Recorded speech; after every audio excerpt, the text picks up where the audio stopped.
G'day, mate. Luke Ford here. I want to talk about this great book, The Limits of Orthodox Theology, Maimonides' 13 Principles Reappraised. It's by Professor Mark B. Shapiro. He's a professor of modern Jewish thought, and he is based at a Jesuit university, University of Scranton, I believe. So this is a terrific book. And Judaism was approximately 3,000 years old before any leading Jew tried to assemble a creed of what Jews must believe. So in its first 3 centuries, Christians were even killing each other in their theological arguments. And growing up as the son of a Christian theologian, I noticed that those who took Christianity most seriously around me, their lives principally devoted around theology, arguing systematic theology, arguing the fine points of theology. Judaism, by contrast, is much more of a religion of deed rather than creed. It's more about how you behave rather than what you believe. So I'm going to read some from this book and we're going to talk about it. Okay, here's the introduction. I first began exploring the subject with this book a number of years ago after reading an article by Rabbi Yehuda Pons in the Torah Umada Journal, published by Yeshiva University. So Yeshiva University is the flagship modern Orthodox university in the United States. Pons argued that as far as Orthodox Judaism is concerned, heresy is defined by the 13 principles of Maimonides. So Maimonides lived from 1138 to 1204 of the Common Era, which appears in his commentary on the Mishnah. So his commentary on the Mishnah is called the Mishnah Torah. The Mishnah is the oral law, which was written down in final form in year 200. Pons further asserted that one is forbidden to study anything that disagrees with these principles, since it is ipso facto heresy. Although I had never read before such a sharp formulation of the issue, Pons's point made logical sense. If that it is true, and most people seem to think so, that Maimonides' 13 essential principles of the Jewish faith are the Orthodox Catechism, then Pons is correct in saying that any writer disagreeing with the principles would be advocating a heretical position. The second stage of his argument relies on the notion widely accepted in the Orthodox world that one is forbidden to study heresy. So we've got Vox Dei Respecter on the panel. Mr. Respect, what's going on? Hello, Luke. Listen, yeah. I know it's Sunday. I normally wouldn't call in on this day. The Lord's Day. Well, it is, but listen. Last night, so let me give you some context. Peelita was doing a stream with Babylonian Hebrew, okay? You know, on the socio-sexual hierarchy, you know, Peelita's a lambda. You know, they're a special caste. They're like what the Native Americans, the spirituals people used to call two-spirit, you know, two-spirit people. They're in their own class. They're a little different, a little misunderstood. Just think of Milo. Think of Milo. They're kind of in their own lane, as you would say. Oh, I'm sorry. Did you hear that? That was my wife's son. Okay. But so Peelita and Babylonian Hebrew are doing a stream, and, you know, mention his name and he shall appear. Our old buddy Brundlefly shows up in the chat and starts spurging out. And now I tried to reach out to him, tried to offer an olive branch, but you know, the socio-sexual hierarchy predicts a certain type of behaviors from people, and he's spurging out in the chat like typical gamma male, and I say, go on, defend yourself. Does he? No. Just spurging out in the chat. Now listen, Luke, I feel like I have to clear the air, and you've provided the platform to do so, so we need to clear the air. It is obvious to everybody that Kyle is the alpha of this channel. Okay, that's why you have opened and welcomed him, because he's the obvious alpha. Now let's look at Kyle. There's certain behaviors that we can look at to prove that he is the alpha. For number one, the shark-like stare of the eyes. Okay, the jutting out of the lower jaw when confronted. Okay, also when he is attacked, the baring of the teeth. Okay, that is like dogs. That shows dominance. Okay. This is all dominant, alpha-like behavior. Now let's contrast him with Brundlefly, okay? Okay, so Kyle is freely speaking at a McDonald's. You know, constantly we hear dark and brown people in the background, and he doesn't care. He is openly expressing his racist views freely. That is alpha behavior. Yeah. Meanwhile, Brundle Fly is broadcasting from a car, hiding from his wife, wearing a mask, and drinking a milkshake. This is gamma, gamma, gamma. This is gamma behavior. He is threatened by this alpha male who does not care who hears his voice, okay, and baring his teeth to everyone. Now, I have to call out someone else. This Melchizedek character, this Melchizedek. Luke, have you seen his face? Have you seen his face? No. Well, I have. I've seen his face. Oof. This is a Chinese man. I mean, there's no way around it. Now, you know, in Chinaman. Breakfast at Tiffany's, Mickey Rooney Yeah. plays a Chinese man, a white guy playing a Chinese man. Well, this is the reversal. This is a Chinese man posing as a white man. When you watch his streams, I cannot make heads or tails of it. It is like Eastern Asian mysticism that he's bringing in here. It's a big. He is he's as American as an egg roll. Okay, he's bringing in all this stuff. It makes no sense. He's a subverter. Okay, typical gamma subversion. Okay, now the worst of all, Luke. The worst of all. I don't know why you let this man on your stream. This Matt V. Danilovich character. He's not even a gamma. He is omega. Neck beard. Roaming around neighborhoods. I think he might be a hobo. He's wearing flannel in April. Who does that? Luke, I don't know how you could let someone so low on the socio-sexual hierarchy on your stream. This man has not seen a vagina since the day he was born, okay? He is so low on the sexual hierarchy. He's bringing your channel down. So we are calling these people out. Gamma, gamma, gamma, gamma. Okay? Now, Babylonian Hebrew, choose a better class of friends, brother. I mean, Pale Eater, there's certain people, the Lambdas, you got to be careful. They're in their own lane. And if you play with him, you're playing with fire, buddy. You're playing with fire. But Luke, thanks for allowing me to come on. I'll let you do your Jewish thing. I'm not trying to subvert the chat. I just had to get some things off my chest and call some people out. Thank you so much. Anytime, sir. Anytime. You're always welcome on this show. Wow. Much love. Much love to Nipsey Hussle and to Vox Day Respecter, to alpha males telling it like it is. Wow. Okay, let's get back to the Jewish theology, guys. All right, let's talk about Maimonides, the Rambam. Okay. The second stage of his argument relies on the notion widely accepted in the Orthodox world that one is forbidden to study heresy. Thus, the equation is complete. A. Anything in dispute with Maimonides' principles is heresy. B. It is forbidden to study heresy. C. It is forbidden to study anything that does not conform to Maimonides' principles. However, despite its apparent logical structure, Panza's argument was without historical precedent, since it would mean that much of Jewish literature of the most traditional variety, including portions of the Talmud, the Zohar, that's a work of Jewish mysticism composed in the 13th century, but attributed to Shimon bar Yochai, who lived in the 2nd century of the Common Era. Rishonim, early authorities, Achronim, later authorities, were forbidden reading since they disagreed with aspects of Maimonides' theological formulations in the principle. Although the majority, so if you watch Big Love, it was all about living by the principle. Okay, well, if you're an Orthodox Jew, from this perspective, you're supposed to live by the principles, the 13 principles as articulated by Maimonides. Although the majority of traditional scholars, including the most right-wing among them, would certainly not go as far as Pans, the underlying assumption is that the 13 principles are the bedrock of orthodoxy, has never been openly challenged in modern times by those who identify with Orthodox Judaism. So what are the 13 principles of the Jewish faith?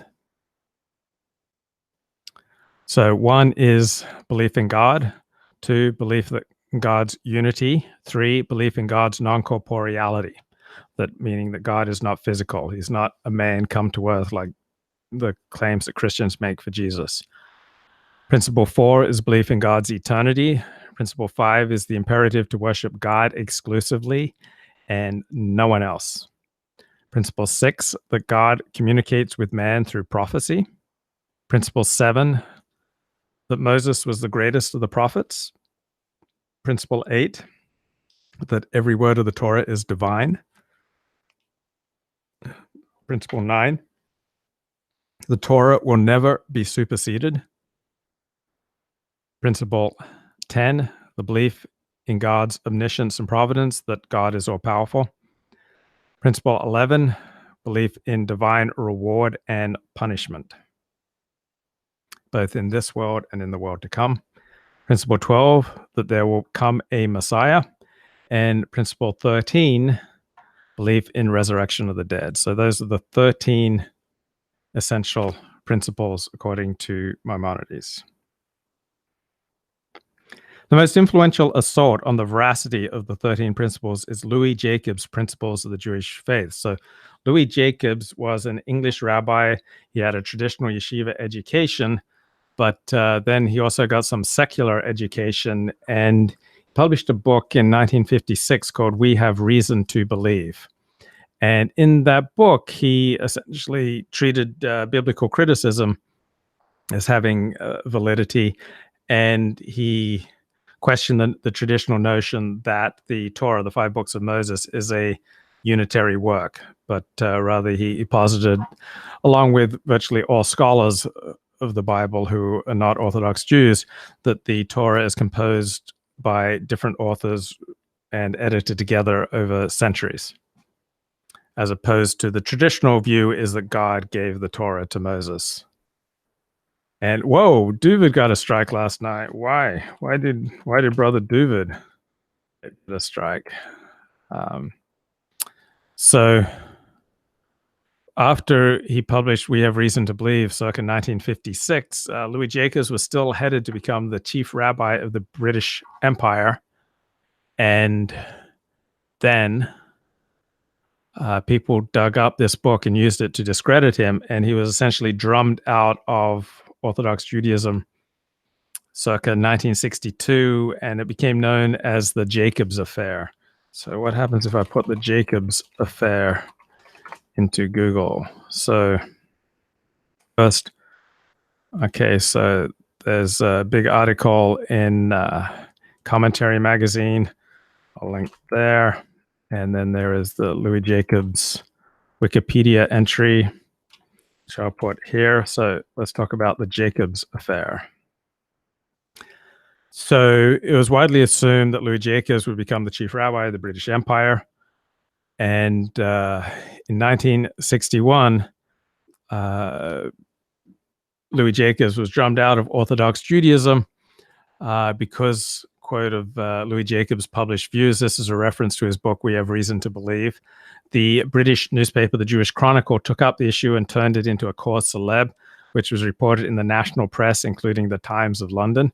It was an event that threatened to become the biggest schism in Anglo-Jewish history. The events in 1964 came to be known as the Jacobs Affair, dominated not just the Jewish media, but the whole of Fleet Street and the newsrooms of both BBC and ITN. Not that Jacobs himself was a willing participant in the affair. He was dragged into it by the religious establishment of the day. And Louis Jacobs was drummed out of Orthodox Judaism, and he founded his own synagogue, perhaps more in line with conservative Judaism.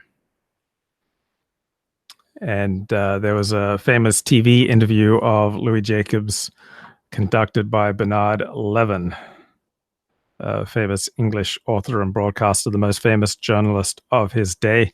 Son of a poor Jewish family in London, he won a scholarship to Christ's Hospital and went on to the London School of Economics. So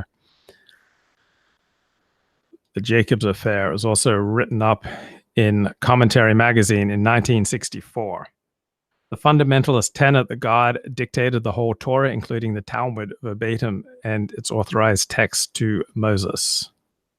Okay, fundamentalist belief would seem an unlikely matter over which the passions of contemporary Jews would be inflamed. Yet the prosperous relatively urbane Jewish community of England was recently split into two warring camps in a dispute over precisely this tenet. For the offense of having called it into question, Dr. Louis Jacobs, one of the most prominent of the younger Orthodox rabbis in England, was hounded out of the United Synagogue, the country's largest and hitherto most latitudinarian synagogal organization. It's still an Orthodox organization. As a further consequence, the management committee of Jacob's congregation, made up of some of the most distinguished figures in public and Jewish life, was removed from office by the United Synagogues Governing Council. In the course of this struggle, the council combined with the rabbinical establishment, composed mainly of recent immigrant stock, to rout the old patrician Anglo-Jewish families who had founded the United Synagogue and previously dominated it. The Jacobs affair was significant on various levels. As a theological dispute, involved a clash between fundamentalism and revision, reform, modernization. There seems to be no neutral word for religious change. As an exercise in ecclesiastical politics, it was worthy of a C.P. Snow novel, presenting as it did the spectacle of moderate reformers being outmaneuvered by diehards with greater political zeal and fewer scruples. Finally, and most importantly, it was a symptom of a deep and persistent crisis within the Anglo-Jewish community, for the passions aroused by the Jacobs affair indicated to what a large extent the process of Anglicization is felt by many people to be a threat to Jewish survival itself. So Anglo-Jews tend to be the most polite Jews of all Jews in the world. In fact, Anglo-Jews tend to be more polite even than American Gentiles. So let's listen to a little bit of the author here, Mark Shapiro, talking about what a Jew must believe, if anything. Thank you very much. And as we heard the program, I'm going to speak about a half an hour, following which we'll hear the responses. And for maybe the first 20 minutes, I'm going to take you back, talk about an aspect of Jewish intellectual history, expose you to something maybe you weren't aware of. And then in the last 10 minutes, I'm going to show why this perhaps arcane bit of history has practical, in my opinion at least, has practical relevance today. So let me begin. We are accustomed, those of us who think about God, to think about it in certain ways. And has it always been this way? That is the way we regard God. Let me take an obvious example. I think if you went around the room and asked people who believe in God, they would generally tell you that they do not believe he has a physical form, a body. They would say he's incorporeal, if they knew that word. To be sure, the Torah in many places says that God has a physical form. He has a hand, he walks. One of the most influential and important verses in the Bible is blatantly anthropomorphic. Man is created in God's image. And yet I dare say that no one in this room, or if you stop anyone in Buffalo and ask them, does God have a physical form? They'll say, of course not. And that's good, because according to Maimonides, he states in his famous code of Jewish law, the Mishnah Torah, that to believe God has a physical form is heretical. One who believes this, Maimonides says, has no share in the world to come. He is a heretic, or she is a heretic. In addition, the third of Maimonides' 13 principles states that all Jews must believe that God has no physical form. So what then to do with all of these verses in the Bible that speak of God in a physical way? Well, they're to be understood figuratively, not literally. What's the problem? By the way, why is it an issue for Maimonides to say that God has a physical form? Because anything that has a physical form is by definition limited. If you have a physical form, even if it's a perfect physical form, it's limited. It has to exist here. That means it's not over there. So by definition... Okay, so that's author Mark Shapiro, author of this terrific book, The Limits of Orthodox Theology. I spent $50, guys, to get this book to read it to you. So I hope you appreciate my sacrifice on your behalf.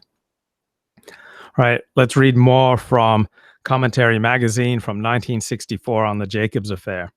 Orthodoxy in England is by no means limited to Torah true Jews, as those who are Orthodox in the American sense frequently call themselves.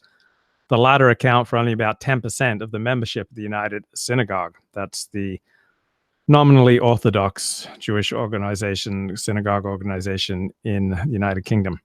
A second group within that organization is roughly comparable to the right wing of American conservative Judaism, But most members of the United Synagogue do not fall into either of these categories. For them, Orthodox Judaism simply means residual Jewishness, an unwillingness to break away completely from the religious community, combined with an insufficient concern with religious matters to affiliate with the Reform or Liberal Judaism.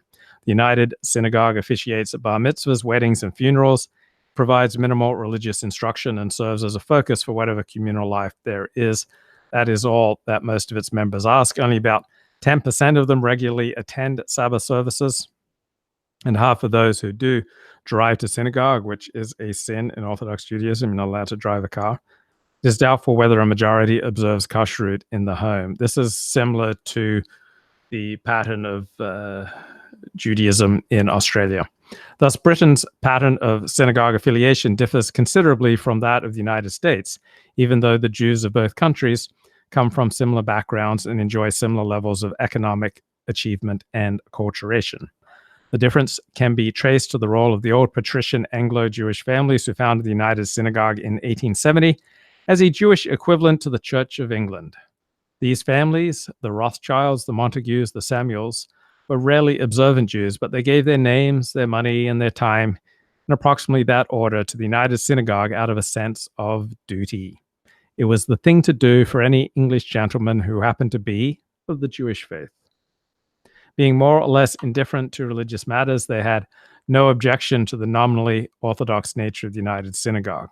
Paradoxically enough, therefore, the United Synagogue was for decades led by men who neither believed in its doctrines nor practiced its rituals. The changes which finally culminated in the Jacobs affair were slow to occur and slower to be noticed. After 1880, masses of Jewish immigrants from Eastern Europe streamed into England and into the United Synagogue, coming finally to constitute a majority. So, Jews from Eastern Europe, Eastern European origins, by and large, tend to be radical in their politics. They tend to be on the left. So about 75-80% of American Jews are of Eastern European origins. It's not an accident that about 75 to 80% of American Jews vote for the Democratic Party. They tend to identify with the coalition of the fringes. So Jews of Eastern European origins, for centuries in Eastern Europe, they lived near Goyim in an atmosphere of mutual loathing. Okay, they hated the Goyim hated them. Jews from Western Europe, by and large, liked and respected their fellow citizens and were in turn liked and respected by their fellow citizens. So Jews from Western Europe, by and large, vote either centrist or right-wing.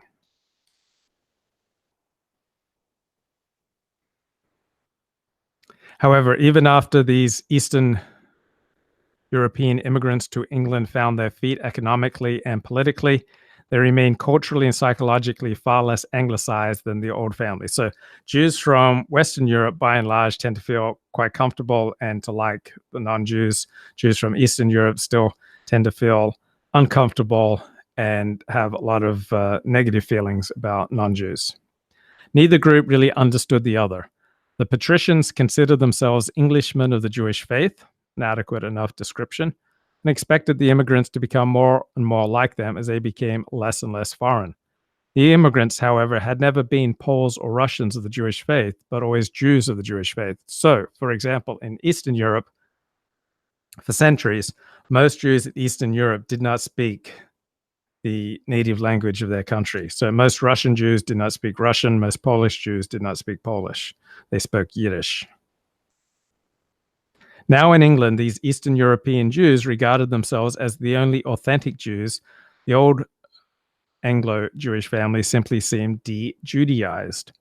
There were, to be sure, many among the newcomers who wished no more than to become Englishmen or Anglicized Jews, but they were, by the nature of things, the ones least active in communal Jewish life. As their numbers and power increased, the authentic Jews came increasingly to resent the domination of communal synagogue life by the inauthentic old families. So, in Jewish history, it tends to be the most devoted, the most extreme, the most fanatical who tend to win out. As their numbers and power increased, the authentic Jews came to resent the inauthentic older families. The process of Anglicization began to work on the children of the immigrants, eroding religious observance and Jewish identification. and confirming the authentic Jews in their suspicion of all aspects of assimilation, as well as in their opposition to patrician rule. So these Jews of Eastern European origins said, we don't need to assimilate to become like the Goyim. That is dangerous. We need to maintain our own separate Jewish identities. In the course of time, a number of new synagogues, all belonging to or affiliated with the United Synagogue, were established in Jewish middle-class and lower middle-class neighborhoods. These congregations, composed almost entirely of new families, were usually run by the more devout among them, the element most hostile to the rule of the older, more assimilated families. The new synagogue officers, however, were not alone in this hostility. They found an ally in the growing class of professional religious functionaries. So professional Jews are those who make their living being Jewish, such as rabbis, poskim, those who rule on Jewish law, those who do supervise kashrut, the laws of kosher and proper kosher slaughter for meat and the preparation of meat. Okay. Caterers, Hebrew teachers, etc. Okay, these are the professional Jews. These people strongly favored the old-time religion and resented their subordination to undevout, unlearned Jews, meaning unlearned in Torah. The alliance was further strengthened by the influx of militantly Orthodox refugees from Central and Eastern Europe in the 1930s and 40s, and by a group of newly rich Jews of Eastern European stock, who in some cases were a good deal wealthier than many of the old families, without, however, being socially accepted by them. It was this coalition which last year proved too much for the then President of the United Synagogue Council, the Honorable Ewan Montague, a judge and the scion of a family which had been ennobled since before the First World War. Montague surrendered his post to Sir Isaac Wolfson, a multi-millionaire of the new class, in the hope that Wolfson's wealth and standing among the new men would allow him to control an increasingly rebellious council. The Jacobs affair began under Montague's presidency with the election of Wolfson. The stage was set for its culmination. Let's go back here to Mark Shapiro. He's lecturing on Must a Jew Believe Anything? It's not perfect, not to mention the fact that philosophers thought that if there was any physicality, by definition it has to decay. So it can't be perfect. What then does it mean? That man is created in God's image? That God is, as it were, pure intellect. So while we too have an intellect, we think that our minds work without the physical body working. So in that sense, we're connected to God. We resemble God. And this is the standard view taught today. It's not just the standard view in Jewish circles. It's taught in Muslim circles and Christian circles as well, leaving aside the element of the incarnation. But where matters always this simple. The fact is that in Maimonides' day, we're talking medieval period here, so back to the 13th century, 12th century, 11th century, etc., many Jews believed that God had a physical form. For some of them, this physical form was much like our body. And I could list numerous examples. Let me just give you some. Avraham ibn Dawood, he's an earlier philosopher, earlier than Maimonides. He speaks of the masses, that is, the average person thinking that God is a physical form. The Rambam himself says that, quote, the majority of the... So I remember I had an older Jewish friend in synagogue, a guy who was an engineer. I knew he was from Eastern Europe, but I didn't really put things together. So one Friday night, I was eating at his home, and I asked him if he'd ever experienced anti-Semitism. And he said, yeah, once he was getting ice cream, and this young guy came around and knocked his ice cream to the ground. I said, oh, wow, okay. And then I later realized that this man I was talking to from Eastern Europe, he survived the Holocaust. So I had asked a Holocaust survivor if he ever experienced anti-Semitism. Not one of my prouder moments. Okay, back to this article in Commentary Magazine. Dr. Louis Jacobs, the favorite son of modern Orthodoxy, has an unusual background. Though born into a non-religious working-class family in Manchester, he became devoutly religious as a boy and eventually studied at a yeshiva and then at Jews College, the seminary jointly maintained by the United Synagogue and other London synagogue organizations. Nor was his education confined to Jewish studies, he also managed to acquire a thorough grounding in philosophy, psychology, and comparative religion. In 1954, at the age of 34, he was called to the pulpit of the new West End Synagogue in London's fashionable Bayswater district, where his erudition, piety, and zeal made an immediate impact. So when you look at American sermons, sermons in Orthodox Judaism used to contain lots of allusions to Shakespeare and other key writers in the Western tradition, Milton, the Greek philosophers, Socrates, Aristotle, Plato. And then Orthodox Judaism's become much more insular since the 1960s. So today, in an Orthodox synagogue, you'll very rarely hear quotations from Shakespeare or from any non-Jew. It's pretty much only Jewish sources that get quoted in Orthodox synagogues these days. Louis Jacobs was especially adept in dealing with the skepticism of the Oxbridge, meaning the Oxford-Cambridge graduate, educated younger generation, being able, unlike many rabbis, to offer them more than admonitions and platitudes.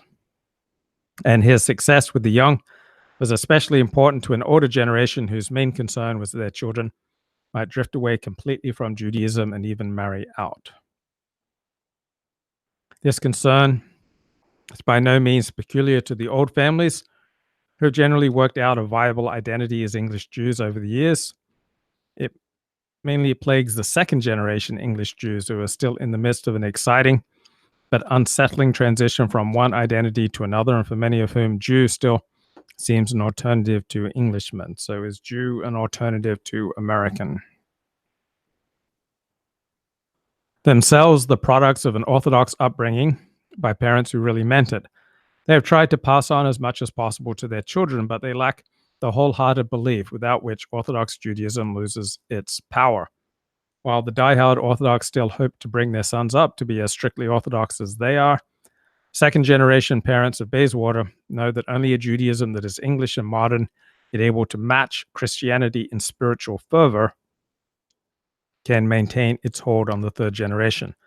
Under other circumstances, they might have turned to Reform or liberal synagogues, but with Louis Jacobs in the pulpit of the new West End Synagogue, they were spared the necessity of breaking with their past affiliations. They could enjoy the best of both worlds, a congregation sedately Anglo-Jewish and yet nominally Orthodox.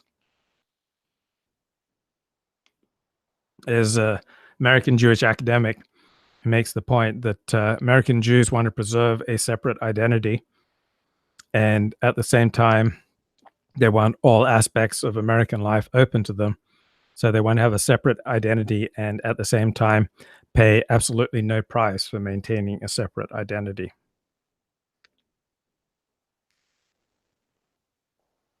Louis Jacobs' writings, especially his book, We Have Reason to Believe, and Principles of the Jewish Faith, have as their primary intention an effort to restate traditional Judaism in terms that seem plausible to the 20th century mind.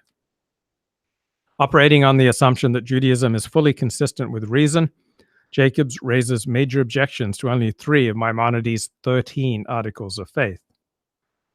First, he questions the Mosaic authorship and Sinaitic origin and textual accuracy of the writings after the Pentateuch, though accepting them as works of divine revelation. Second, he rejects the belief in physical resurrection, though affirming the soul's survival after death. And finally, he disputes the concept of punishment in the world to come.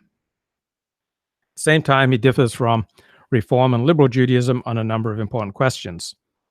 For example, he places a high value on consensus, continuity, and the avoidance of abrupt changes, which he says can only serve to bewilder the faithful. He also lays out an almost Jungian stress on the therapeutic importance of ritual, justifying the continued observance of even those practices which, in his view, are based on a misreading of the Bible, for example, the prohibition of mixing meat with milk. And he hopes for a Catholic Israel united under a broad umbrella of Anglo-Jewish orthodoxy. Back to Mark Shapiro. Goes further. He says that there are some people who who are unsure whether God is a physical form, some scholars, but some scholars are so sure he is a physical form that if you don't think he is a physical form, they think you are the heretic. And there are numerous other scholars. I don't need to go into details now. Now, for some of these, it's clear when they testify about the masses believing God has a physical form, they don't mean that he has a body like ours. Some do, but some, it's a very philosophical idea to think that God exists, but he doesn't exist in any place.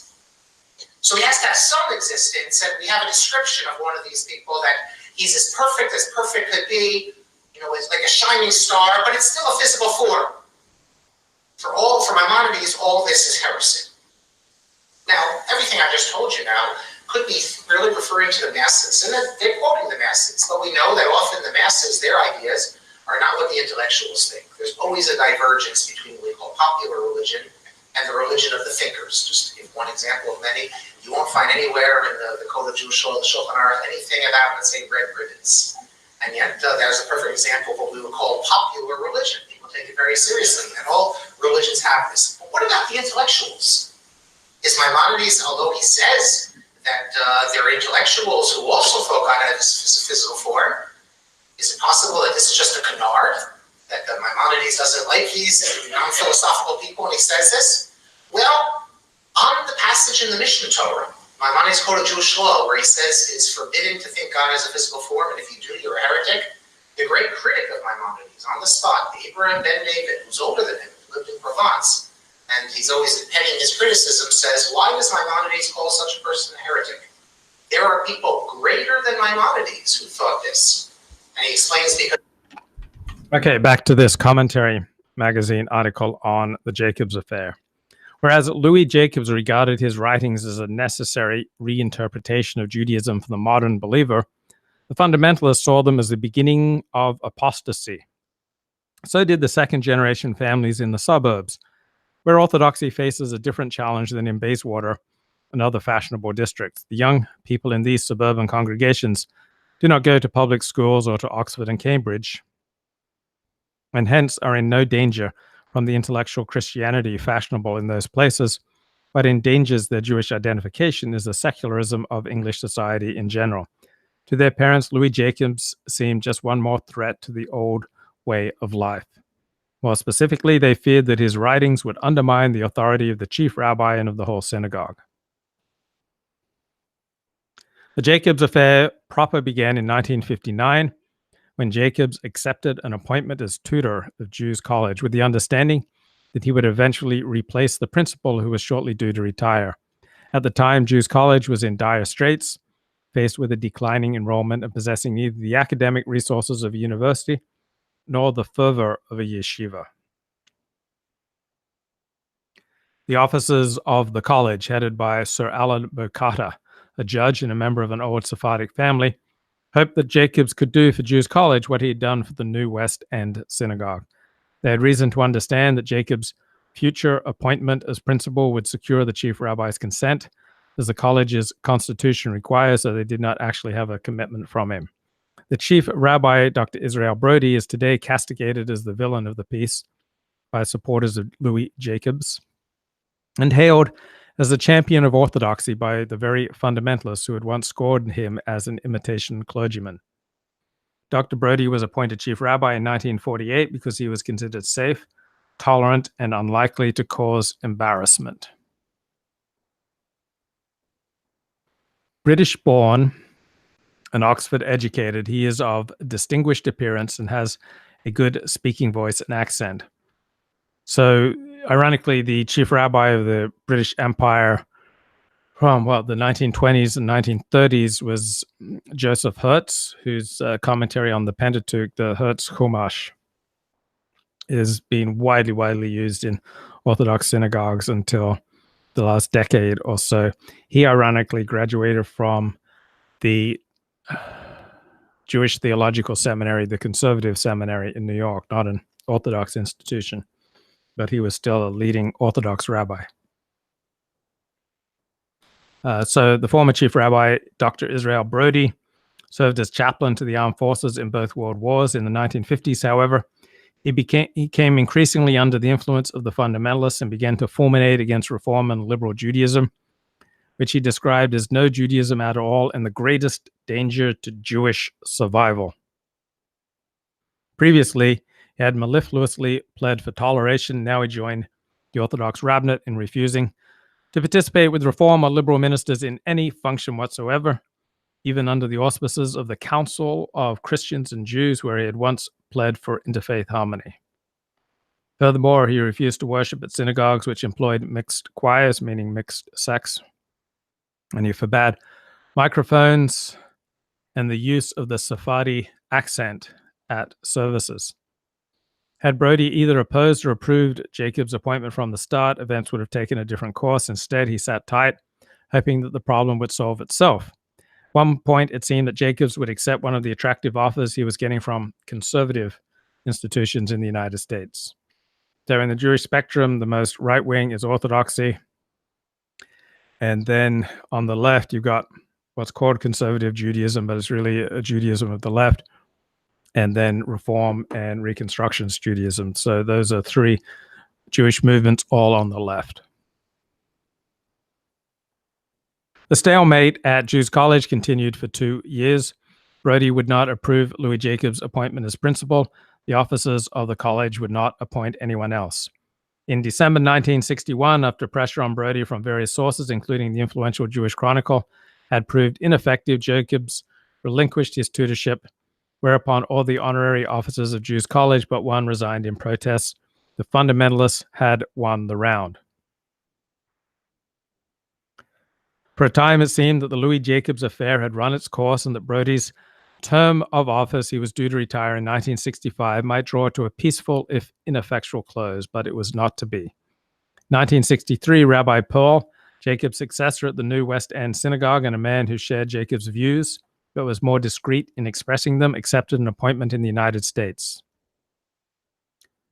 The management committee acted to return Rabbi Jacobs, then busying himself with the Society for the Study of Jewish Theology, newly founded by his supporters within the United Synagogue, to his old post. According to the United Synagogue Constitution, ministers must be certified as proper persons by the chief rabbi before they take up an appointment. The management committee, however, argued that this was not an appointment but a reappointment, and that neither the letter nor the spirit of the Constitution required the recertification of Rabbi Jacobs. Sir Isaac Wolfson held otherwise and referred the application to Brody, who, predictably enough, refused to certify Louis Jacobs. Mark Shapiro was quite friendly with Louis Jacobs, and I had one Friday night dinner with one of Louis Jacobs' children during my trip to England in September of 2005. Back to Mark Shapiro lecturing, Must a Jew Believe Anything? What they saw in the Torah, in the Bible, and also in the various Agadot, the stories in the Talmud. Like you have stories that speak of God putting on tefillin and things like that. He doesn't agree with these people. He says they were confused, but he says, why does Maimonides call them heretics? They're greater than him.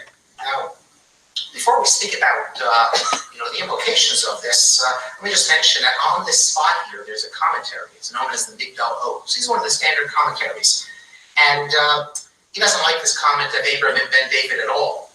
He mentions that there's a passage in the Talmud where it's described how a man had an animal, and he sold an animal to a Gentile, and this animal is a very pious animal, having lived with the Jew, and he wouldn't eat. There's certain products you can't eat if it isn't just kosher stuff, which is agricultural laws.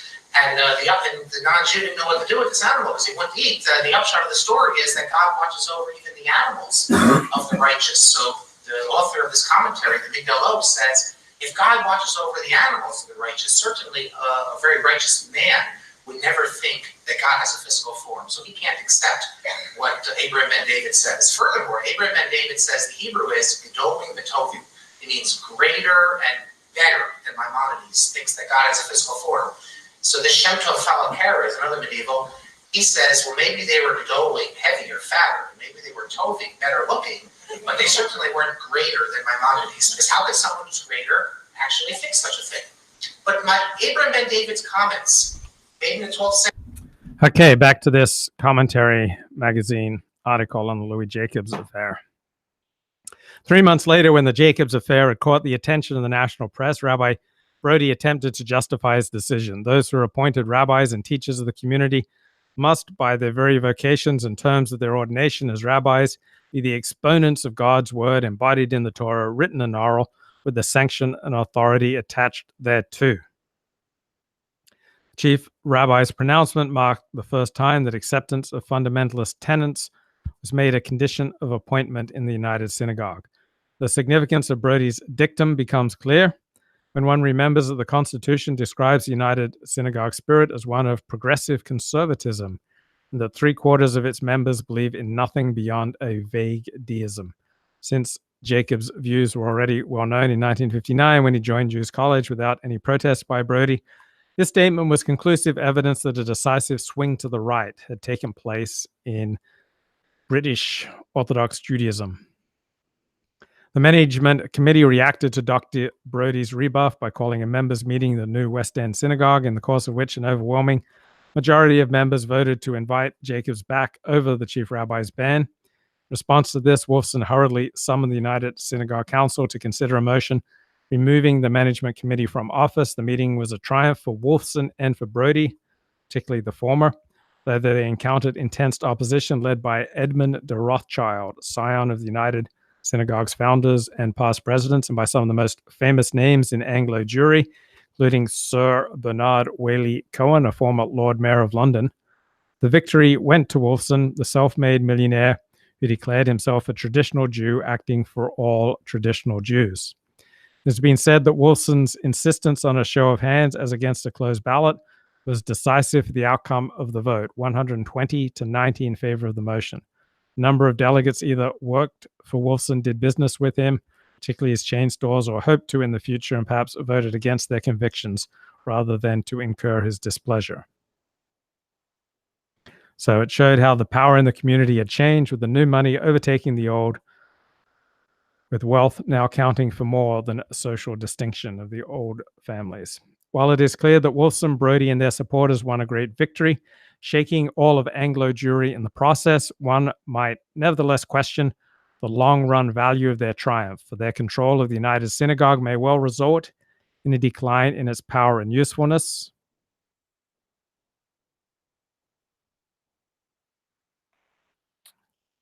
Okay, so that's just a little bit about the Jacobs affair. Let me go back now to this book by Mark Shapiro. Terrific book, The Limits of Orthodox Theology.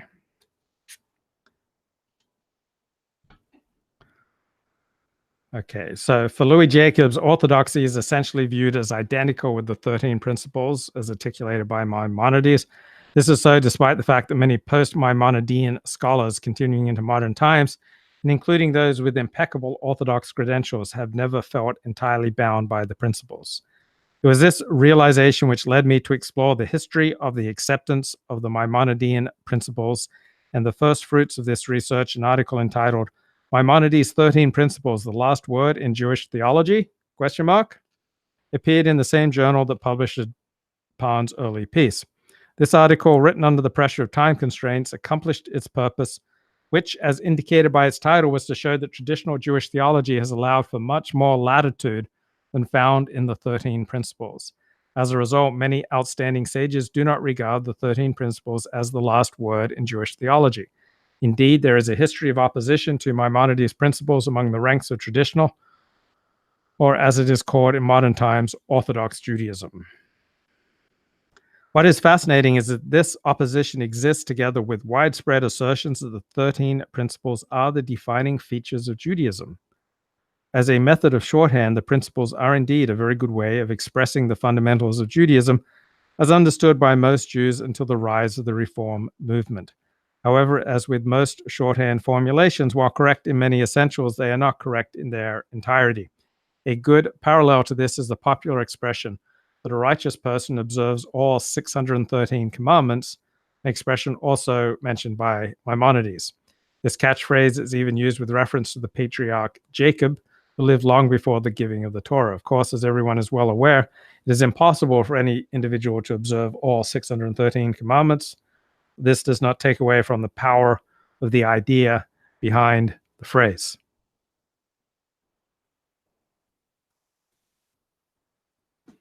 So the author says, I've now accumulated enough material. It's time to put my article into book form. Hardly a week goes by without my coming across more sources that bolster the book's conclusion, leading to a realization that a delay in publication would have produced an even more complete book. I thought it was better to adopt Hillel's maxim, if not now, when? I realized that some readers of this book might be put off by its somewhat encyclopedic nature, but no other approach seems capable of proving my point. Anyone thinking about Maimonides' 13 principles should be struck by the irony of it all, that just as Maimonides' halakhic masterpiece, the Mishneh Torah, his commentary on the Mishnah, did not put an end to traditional Talmudic dialectics and confusion about Jewish law, but instead led to even more disputes, so too Maimonides' formulation of the 13 principles did not put an end to arguments regarding the fundamentals of Judaism, but rather propelled later thinkers into new discussions on the very topic which Maimonides thought he had closed. However, in spite of all the discussions and disagreements with Maimonides, the rhetorical acceptance of the principles could not be avoided. This acceptance is illustrated by the popularity of the Yigdal hymn and the Ani Mamim catechism. So this is the Yigdal hymn and Ani Mamim.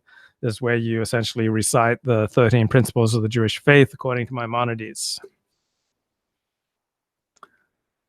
These popularizations carry on the spirit of Maimonides' ideas, yet they also vulgarize and at times distort a philosophically sophisticated text. Not only were Maimonides' principles accepted without the theological substrata which gave them coherence and which made them something more than an elegant literary device for teaching Jewish ideas, they were not even accepted in the form that Maimonides presented them, but rather in a simplified, even debased fashion. So we've got Menachem Kellner in his justly praised Dogma in Medieval Jewish Thought book has already demonstrated the all-pervasive influence of Maimonides' 13 principles in late medieval times. Maimonides, better known as the Rambam in Jewish life, that's what we call him, the Rambam, assumed such significance that all the post-Maimonidean dogmatists were forced to confront it. The principles and dogma as a whole were not given extended treatment in the 2 centuries after Maimonides, and it was only in the 15th century that scholars began to concentrate on issues of dogma. It was in response to Christian polemics that Jewish thinkers first commented in detail on Maimonides' formulation.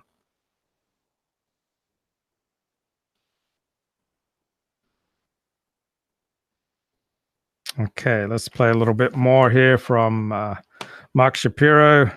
Got a lecture, Must a Jew Believe Anything? There's a number of interesting issues. Let's start with the obvious ones. Who are these scholars who are greater than Maimonides, who believe God has a physical form? And Abraham Ben David says they're not heretics. They're not only not heretics, they're greater than Maimonides. Well, we don't really know that much about them just from Abraham Ben David. We have another revealing passage, however. Nachmanides, another great sage shortly after this period, named Moses Nachmanides, great scholar who lives in Spain and Girona. There was a dispute that broke out between the advocates of Maimonides' philosophy, who were in southern France, and the opponents of philosophy in northern France. And the ones in northern France put a ban on the study of philosophy. The people in the southern France, they put a ban on the ones who put a ban on the study of philosophy, so everyone was under the ban. Nachmanides, as he's known, was sympathetic to the scholars of northern France. He also thought philosophy was dangerous, and he writes to them and says, basically, I'm sympathetic to you. I agree that philosophy should not be widespread. However, why do you criticize Maimonides and his followers for saying that God does not have a physical form? We all believe that. So here we have another piece of evidence that there are great scholars who thought this as well. Another piece to the puzzle. Only published in the 19th century, there was a man named Moses ben Chasdai Taku, who was one of the great medieval Tosafists, they're called, medieval scholars in northern France. And he wrote a book. And actually, we have references to this book. It's called Kitab Tamid, which means a pure or complete book.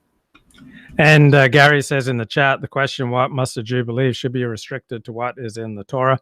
Presume he means the 5 books of Moses. And my question is, why?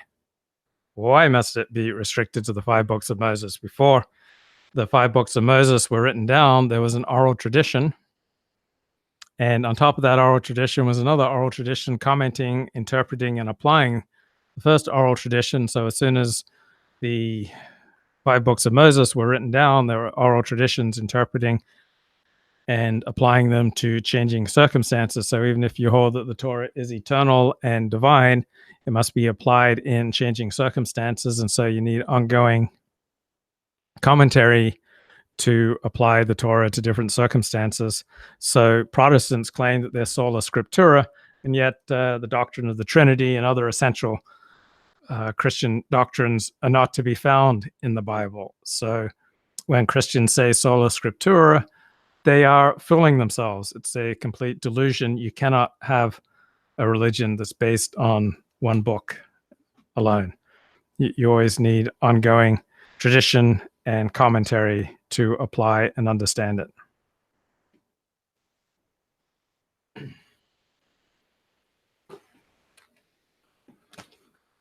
Okay, let's go back. So Maimonides was not the first rabbi to come along with a list of what a Jew should believe. The first was Rabbi Saadia Gaon, who lived 882 to 942. He posited principles of the Jewish faith, but they had no influence on succeeding generations, and his formulation was practically unknown until modern times. It was written in Arabic, and it did not appear in Rabbi Saadia Gaon's most famous work. Okay. So we got another rabbi in the 11th century who posits certain beliefs are necessary to merit the world to come. But Maimonides goes further, saying that acceptance of his principles are a sufficient condition for attaining paradise. In other words, that what you believe, if you believe in these 13 essential principles as a Jew, you're in. So apparently Maimonides holds that one could commit every possible sin, including fornication and adultery. But as long as the sinner accepts the principles and his sins are not part of a rebellion against God, he will receive a share in the world to come. Such a man is regarded as a sinner in Israel, and one must love him and show him compassion. Maimonides states that not only one who denies, but even one who harbors so much as a doubt about any of the principles is a heretic who has removed himself from the Jewish people. Other Jews are in turn obligated to hate and destroy him. That this heretic may be a punctilious observer of Jewish law is irrelevant according to Maimonides. Contrary to Menachem Kohner, these later points need not be included in a definition of dogma. So, even though Maimonides can no longer be regarded as the first Jewish dogmatist, he is certainly the first Jewish dogmatist of any influence. All right. Time to pull out my cricket bat here. Let's get serious, blokes. I mean, aside from the degenerates and homosexuals among you, overall, you're the best bunch of cobbers a bloke could possibly know.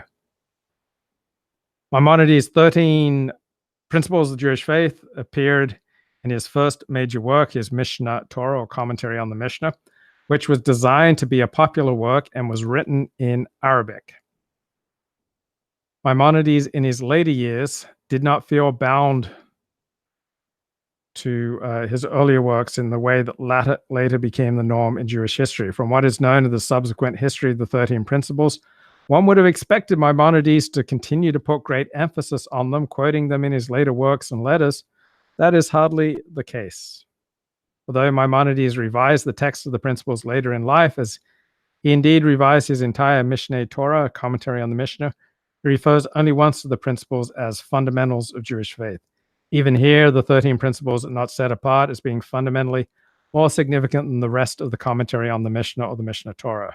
The Rambam, Maimonides, writes, "What I learned of these exceedingly deficient folks and their doubts, who, although they consider themselves sages in Israel, are in fact the most ignorant, more seriously astray than beasts. I concluded that it was necessary that I clearly elucidate religious fundamentals in my works on law.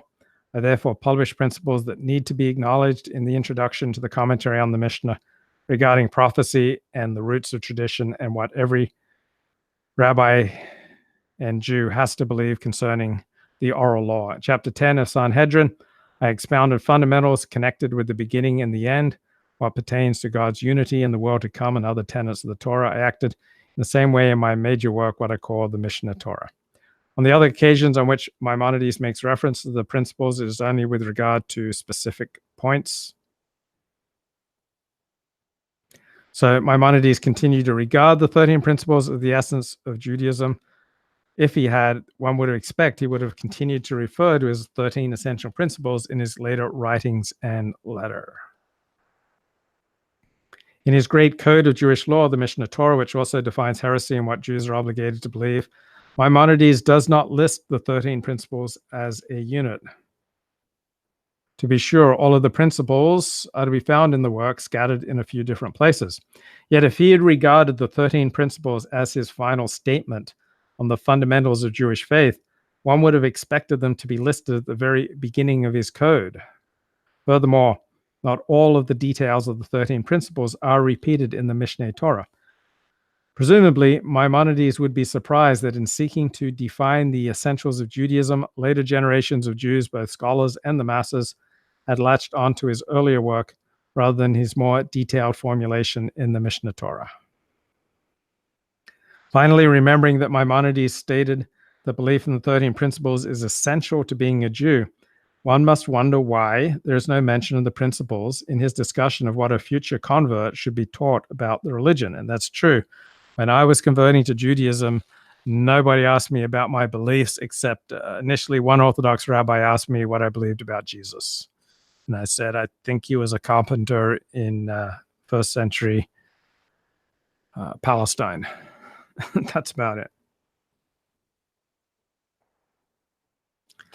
While it is common today for prospective Orthodox converts to be instructed in the principles, as common, I don't recall being instructed in the 13 essential principles when I was converting to Orthodox Judaism.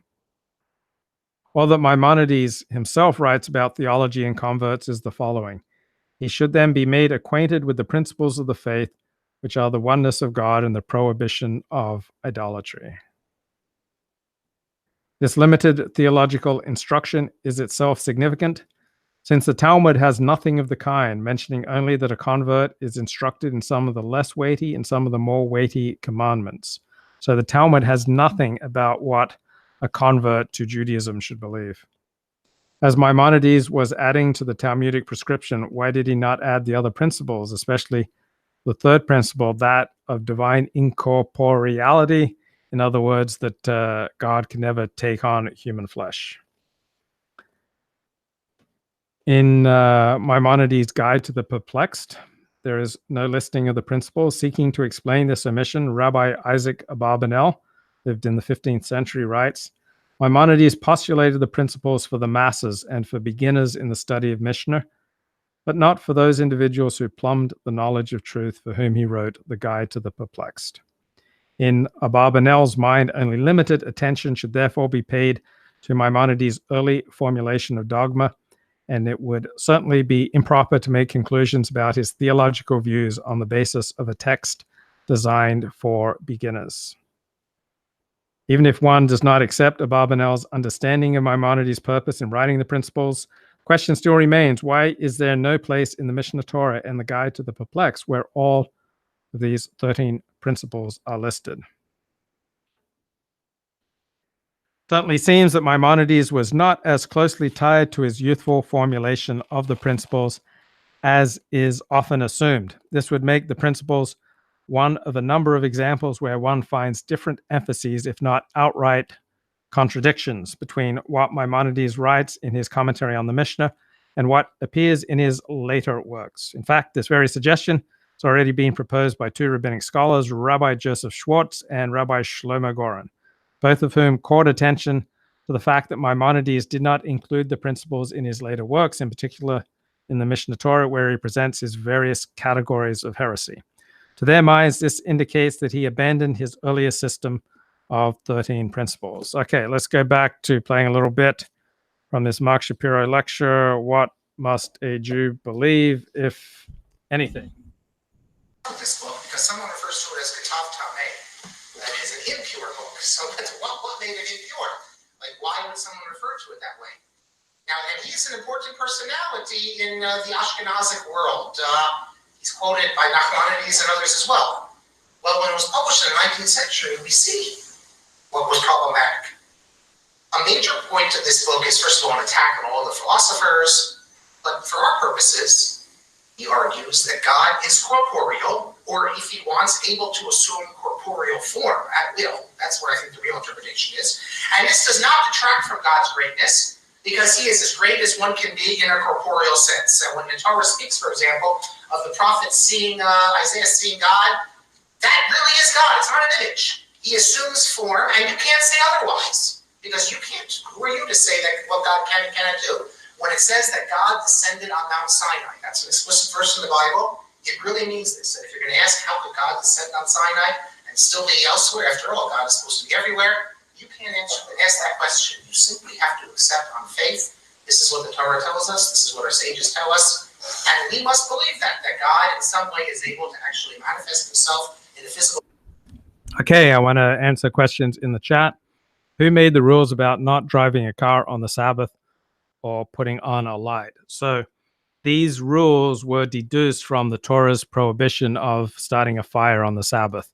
So in the 19th century, there was a big Orthodox Jewish argument about whether or not use of electricity, whether or not electricity was fire, and if starting an electrical current on the Sabbath was to be considered the equivalent of starting a fire. So the majority opinion became that the use of electricity on the Sabbath was indeed akin to fire. And though there were minority Orthodox rabbis who held that electrical currents were not fire. So the reason in Jewish law that you can't drive a car on the Sabbath is spark plugs. When you turn the ignition, the spark plugs create a light, create a fire, little mini fire, and that's why you can't drive a car on the Sabbath.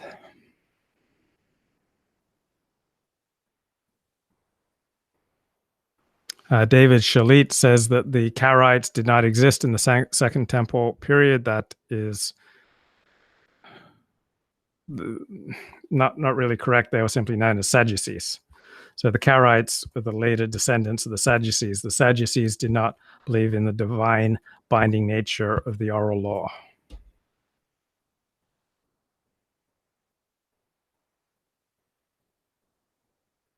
So the Talmud achieved final form around in the 6th century of the Common Era.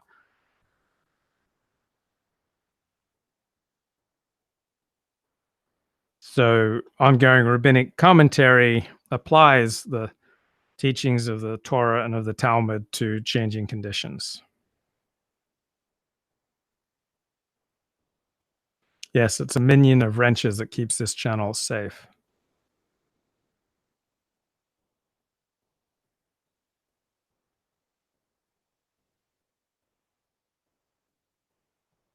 So, of course, there had to be an oral law because there always had to be interpretations and applications of the written law in changing circumstances. So there's always been an oral law as long as there's been a written law. Before there was a written law, the written law was kept in oral form. All modern Jews today, with the exception of the 2,000 Karaites, are the descendants of the Pharisees.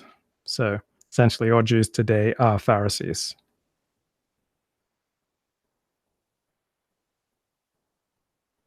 How can you practice Judaism without doing sacrifices? Well, how did the Jews going through the desert out of Egypt on their way to Canaan, how did they practice Judaism? They didn't have a temple. How did the Jews practice Judaism before King Solomon built a temple? So there have been all sorts of times in Jewish history when there's been no temple, and yet Jews have been able to keep being Jews and practicing traditions of their ancestors. So when the Babylonians destroyed the temple in the 6th century, somehow Jewish existence kept going without a temple. So throughout Jewish history, there have been long stretches where there's been no temple. And as I think one of the later prophets put it, Hosea, that the prayer would take the place of the temple sacrifices. So we have prayer 3 times a day instead of temple sacrifices 3 times a day.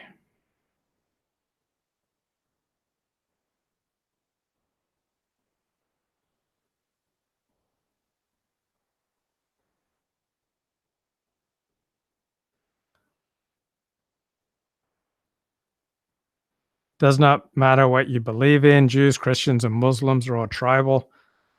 I'd say Jews and Muslims tend to be tribal.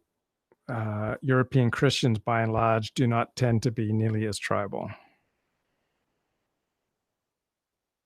Jesus's arguments against the Sabbath was against the oral rabbinic add-ons. Not so clear. I think he had some arguments against some of the oral law, but not the whole concept of an oral law. He clearly accepted an oral law.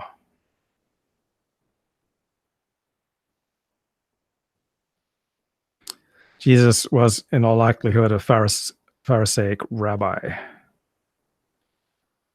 Okay, I don't see anywhere in the holy books that rabbis have the rights. So rabbis deduce their power from verses in the Torah where it says, "You shall listen to the sages, the elders of your people." And the rabbis say, "Hey, that's us."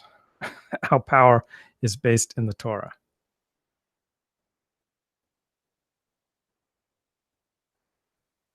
An electrical current is literally not a fire.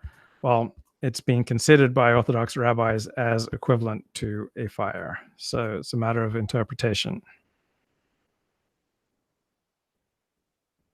Did the Karaites come from the Sadducees literally, or was it just an ideological torch handoff? Good question. I believe that some of the Karaites were direct descendants of Sadducees.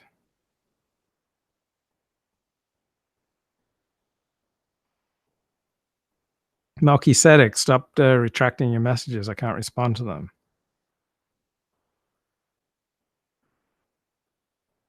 Yeah, the Pharisees were the only type of Judaism that was able to perpetuate itself. So the Sadducees and the Essenes were not able to perpetuate themselves. The Pharisees provided the only model of Judaism that kept working after the 1st century.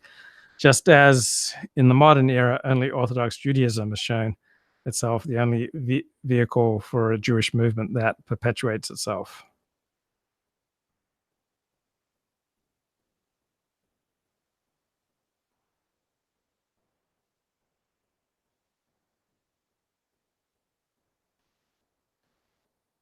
What is more inspiring, shuckling and reading the same text eternally for hours, or a grand sacrifice for the whole community at the temple done by the high priests?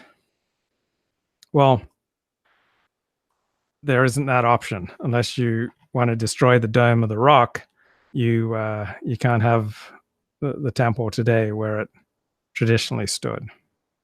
So even if it's less inspiring, only one of these methods is practical today. So going to synagogue a couple of times a day is not primarily meant for inspiration. It's to connect you to your fellow Jews. It's to remind you who you are. It's a social occasion. So do I think Ethiopian Jews are Jews? No, they have absolutely no Jewish DNA. I think that's a scam and a fraud and a disaster for the Jewish people.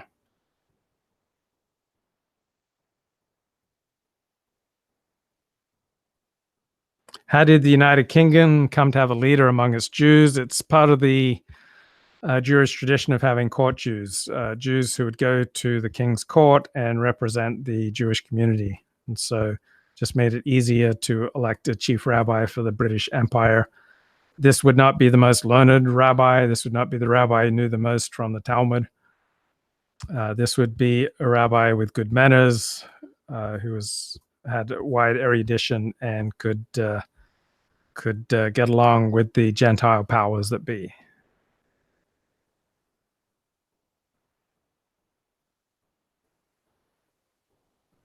Isn't it difficult for a convert to Judaism to know what it is, this organization they're signing up for, if they haven't read the whole Talmud, which they haven't?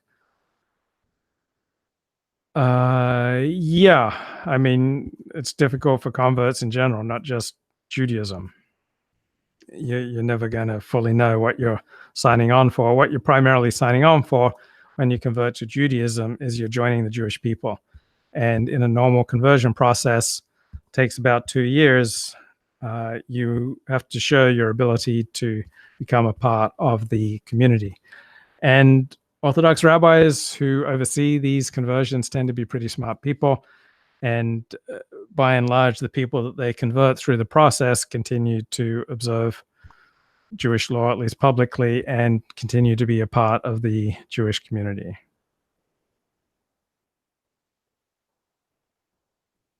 There's very little inspiring about any form of Judaism for young men.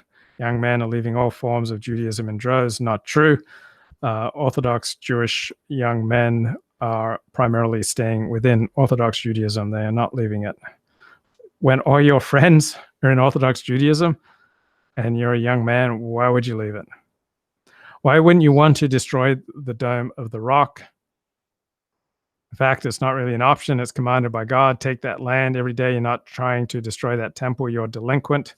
Yeah, but Torah is not just abstract commands without a context. So the context is if you destroy the Dome of the Rock, it would create massive havoc in the Middle East and endanger the survival of the Jewish people. So you don't observe Jewish laws abstractly without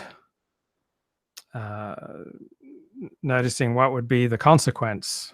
And so the consequence of destroying the Dome of the Rock would be some massive war on Israel that would at the very least kill thousands of Jews. Yes, the Ethiopians that went through the formal conversion process, which was really just getting circumcised, I guess they are now regarded as Jews. They are overall a disaster for the Jewish people. Why not make all-out war on Muslims and destroy the Dome of the Rock and restore order? Because it would take the lives of tens of thousands, even hundreds of thousands, even millions of Jews. So that's not something you do lightly.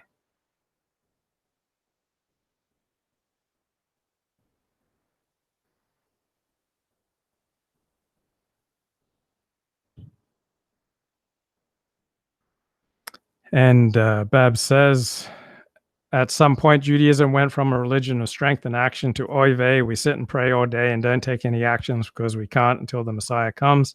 Not true, never such a time, because Jews always had to earn a living. So Jews in Europe, for example, have always had more prosperous lives than the non-Jews around them on average. And you don't have prosperity by just sitting around and saying oy vey. So Judaism was a warrior religion back in the day. It didn't sit around and read Talmud all day. Well, Judaism has become a warrior religion again in the 20th century, fighting at least 5 wars with its neighbors, such as the 1948 war, 67 war, and 1973 war. So Jews are warriors once again in Israel.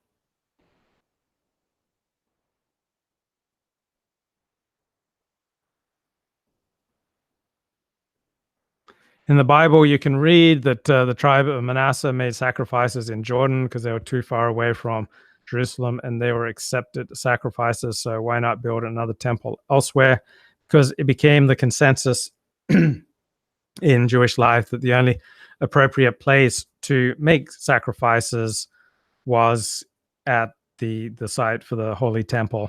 You shouldn't make sacrifices outside of that. That became the rabbinic consensus.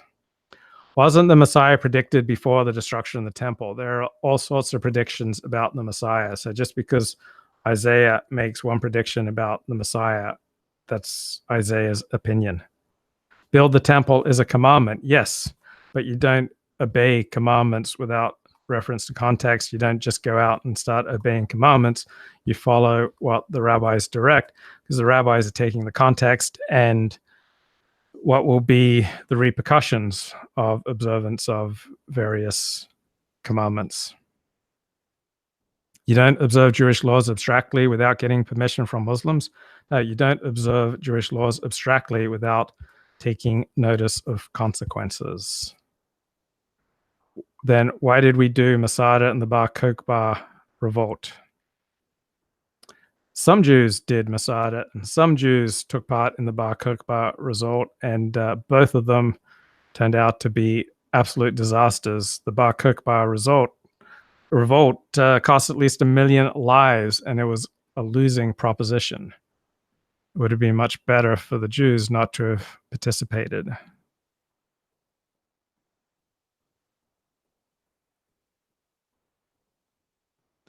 It's not a matter of observe the Torah as long as it doesn't endanger you. You want to sort things out, Melchizedek, into black and white. You have to take context into consideration. You have to follow your communal leaders. You don't just go off and do whatever you think is right. So certainly there have been plenty of instances in Jewish history when Jews have observed the Torah, when it has put them into physical danger. It's all a matter of weighing up all sorts of competing goods. So do you want to go out, let's say you're a father of 3 kids, and do you want to go out and recklessly put yourself in danger for the sake of one Torah commandment? Or do you want to increase your chances of hanging around to be able to provide and protect your wife and kids? Those wars are secular. There's no such strict definition of secular when it comes to Jewish life.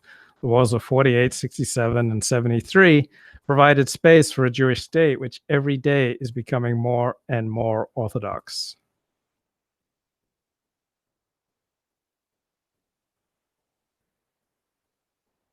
Is Judaism a culture of critique? No, it's not. Can you use e-cigarettes on the Sabbath? No.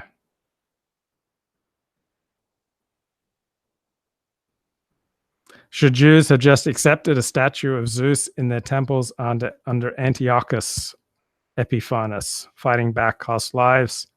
Well, it depends. Who should be fighting back? Like, do you want to send family men to fight back? Or do you want to send, say, single men to fight back? Not everybody has to put their lives at risk. The real Judaism was the friends we made along the way. I'm finishing this book by Martin Goodman called Rome and Jerusalem. I think I'm reading a book by the same Martin Goodman on the history of Judaism right now, or at least I've got it as an audible book. Come on, be honest, Luke Ford. Orthodox Jews did not fight in these conflicts. Wrong. Orthodox Jews fought in the 1948 war, the 67 war, and the 73 war. Only a tiny number of Haredim did not fight in those wars. Do most Orthodox Jews today join the IDF? Yes, they do. Most Haredim do not join the IDF, but most Orthodox Jews in Israel do join the IDF. Rabbi Shlomo Goren, who became Ashkenazi chief rabbi of Israel, he was, before that, chief rabbi of the IDF. He was a parachuter. He'd take parachute jumps. He was on the front lines with the troops when they took the old city of Jerusalem in 1967. He blew the shofar at the Western Wall when Israel took that back in 1967 because he was there on the front lines. So the best fighters in Israel, the best, most effective units by and large, are the Orthodox ones. Okay, let's play a little bit more from Mark Shapiro. Must a Jew believe anything? Professor Mark Shapiro here. From his being transcendent. So maybe now we have some idea who these people are that the Baker that David refers to as greater than the Rambam. He knew how great the Rambam was, and yet he still speaks of people who were great Torah scholars.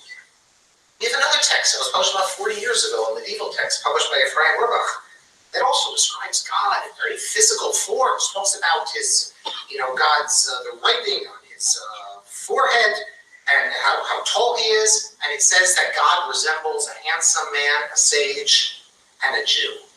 So God looks like us. And you have to understand why this is important, because the Jews are always thought of, weaklings, and they're not good looking, they spend all their time studying, and here, God himself looks like a Jew. And finally, one more text I'll mention, this was also published about 30 years ago by a descendant of Rashi, Rav Shlomo Simcha. He's from France. He tells us he's a student of Meir of Rothenburg and Rabbi Louis. Those are two very, very important Ashkenazic authorities. This is a very strange book because it gives us a sense, though, that ideas that we had no idea about were circulating. He tells us that God does not refuse a human form, but he's not without any form. He's identical with the air, the ether, you want to call it, that's all around us. And he even refers to God as, quote, Ha'avir Baruchu Baruch Shemo. That means the air, blessed be it and its name. He says that God, we can't see God down here. Look around, you don't see God. But when you look up at the sun, what you are looking at is actually a hole in the firmament. And in the firmament, in the upper firmament, God is infinite brightness. And when we look at the sun, we are looking at God's actual physical form. Right there. You remember, the Torah never says God doesn't have a physical form. All it says is seeing it is dangerous to your health. It says that you can't see God and live. And I could go on and on, but I'm going to leave it at that. Let me just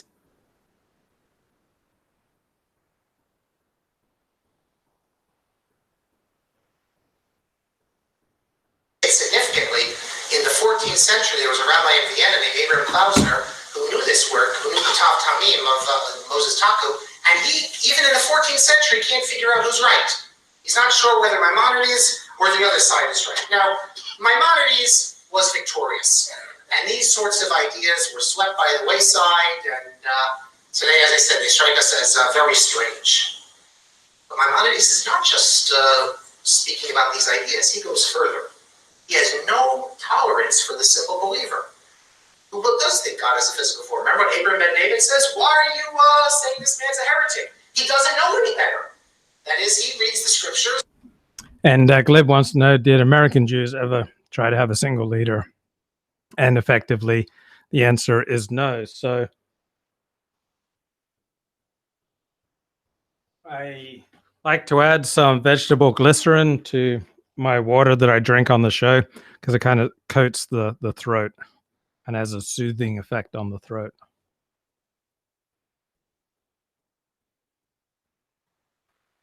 Okay, back to Mark Shapiro's book.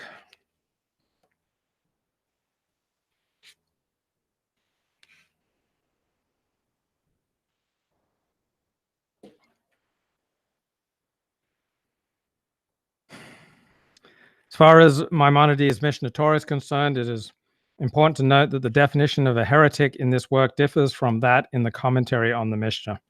Maimonides does indeed discuss most of the principles as part of his overall exposition of Jewish theology.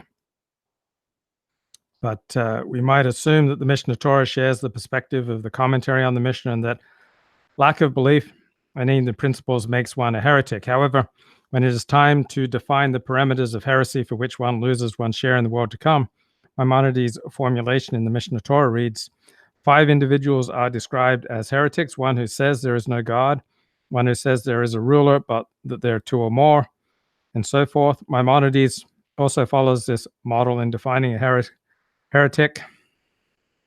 In other words, according to this text, it is essential that one's heresy be stated publicly. Apparently, one who has heretical thoughts but conducts himself as a good Jew does not lose his share in the world to come.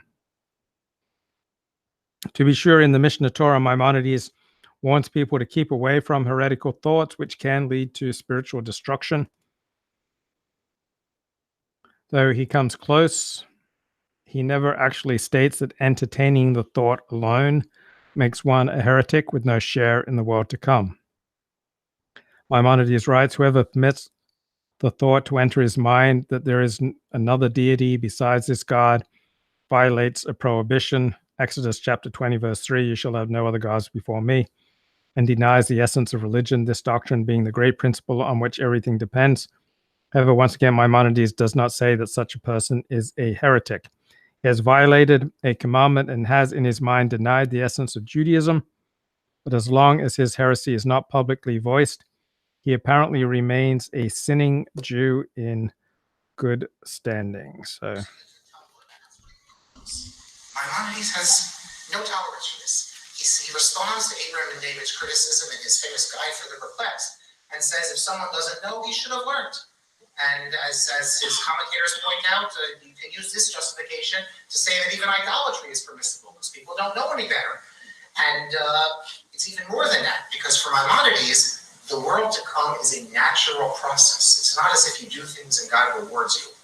It's something that you achieve certain knowledge and the soul lives on. So it really doesn't matter why you don't have this correct knowledge. If you have such an idea that God has a physical form, there's no way you can connect with God. So there's no place in the world to come for you. Similarly, according to Maimonides, all children must be instructed in this. He writes in the Guide for the Perplexed that you must instruct even the smallest children in this basic idea that God does not have a physical form, because otherwise people will grow up with a false belief. In the non-philosophical parts of Europe, that wasn't such a concern. We have a story in a work called the Sefer Hasidim, Book of the Pious, where it talks about how you instruct. So my old friend Degenerate says Jews have dual morality. It's different for how they treat Jews and non-Jews rather than universal morality. Oh, Degenerate, if you treat your family differently than you treat everyone else, you have dual morality. If you love your children more than you love other children, you, sir, have dual morality. If you treat your fellow dissident right people on a different standard than you treat everyone else, you, sir, practice dual morality. So guess what? Everybody practices some form of dual morality. If you have kids, I sure hope you practice dual morality in putting your own children's welfare first. Now, according to Degenerate, Judaism is evil. If Judaism is evil, then Christianity and Islam are evil as well, because they both came out of Judaism. All right, back to Mark Shapiro's book, The Limits of Orthodox Theology, Maimonides' 13 Principles Reappraised. Rabbi Chaim Hershenson, who lived 1857 to 1935, he was an Orthodox rabbi, but a liberal halakhist of the last century. He says, someone who merely thinks heretical thoughts is blameless for one who does not have control over one's thoughts. He cites Rabbi Asher ben Yehiel, who says that in contrast to other sins, when it comes to idolatry, there is punishment for mere intention. According to Rabbi Asher, all this means is that if you worship an idol, God combines your intention before the act together with the act itself. However, if you do not worship the idol, then your thoughts remain no more than thoughts. According to Rabbi Chaim Hershenson, this is a proof that simply having a heretical thought, in this case, that idols have power, does not make you a heretic unless you actually concretize this heresy in the real world. Hershenson also offers his own distinction between publicly voicing one's heresy and attempting to influence others to follow in one's path. According to Rabbi Hershenson, it is only the latter which causes one to lose one's share in the world to come, as well as to be punished by an earthly court. The lone heretic, even if his heresy is publicly voiced, is left to God, who can punish him as God sees fit. However, such a person does not lose his share in the world to come. Rabbi Hershenson thus denies Jewish courts the role of inquisitor, except when the innocent population is at spiritual risk.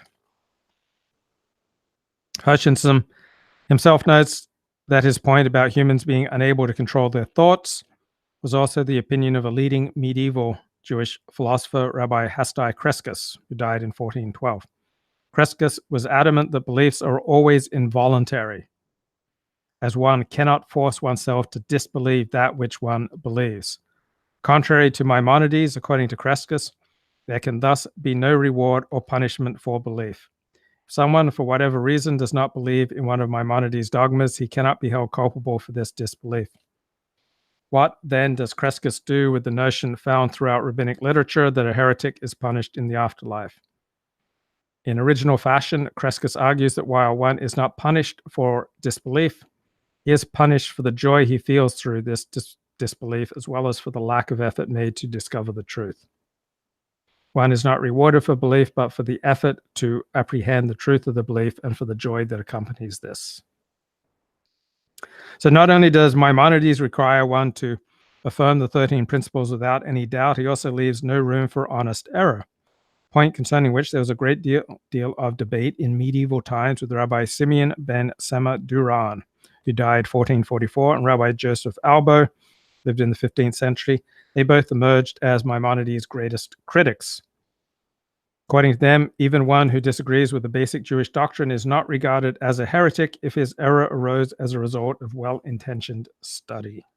Rabbi David ibn Zimra, died in 1573, goes so far as to include in this category one who thinks it reflects positively on Moses that some of the ancients thought he was God.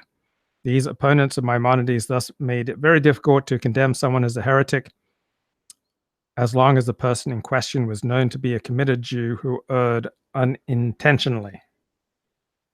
Approaching matters from a different angle, Rabbi Abraham Isaac Cook, who lived 1865 to 1935, also differed with Maimonides.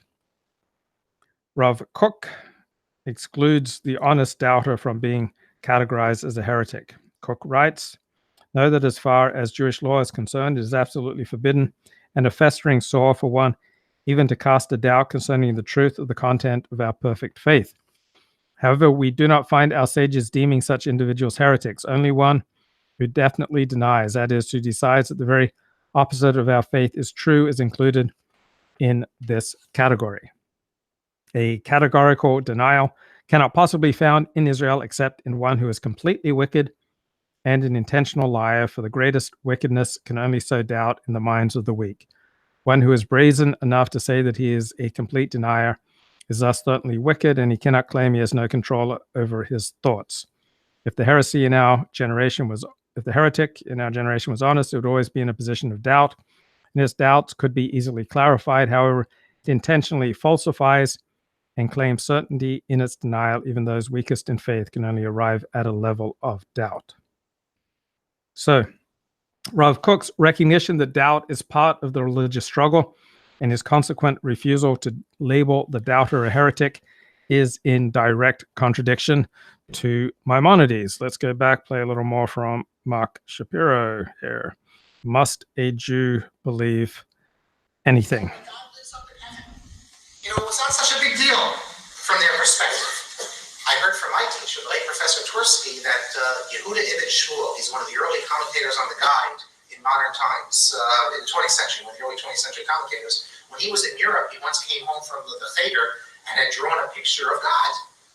And the Mohammed, he came home from Cheder, and his father copied out this text from Maimonides to bring back to the teacher, that even children can't be taught that God has a physical form, that God lives in heaven. I don't know what we do with our kids. And this pretty much, as I said, becomes a standard approach, but not only, but not exclusively. I didn't have time today to show you, although when you leave, you can take and left some pages that look like this. Also in a book I wrote on the topic, you'll see there that we actually have title pages. Believe it or not, people assume that Jews never portray God in physical form. We have a group of title pages published in the 16th century, so 17th century, 18th century, that portray God as a physical form. When you look at it, if you can't find God, I'll show you exactly where he is in the picture. And it's perhaps, by the way, I would say that precisely because by the 1600s, 1700s, no one believes anymore that God has a physical form, that they felt comfortable in portraying God this way. Because otherwise, because no one actually believes it. We even have a tombstone in Amsterdam, which has God portrayed in a physical form. And that would really be a graven image. God is a physical form on a tombstone, unless you assume that the rabbi permitted it, because everyone knows that God doesn't really have a physical form. If you thought he did, then it would be a graven image, in violation of 10 commandments if you made an image. But since you know he doesn't, it's okay, I guess.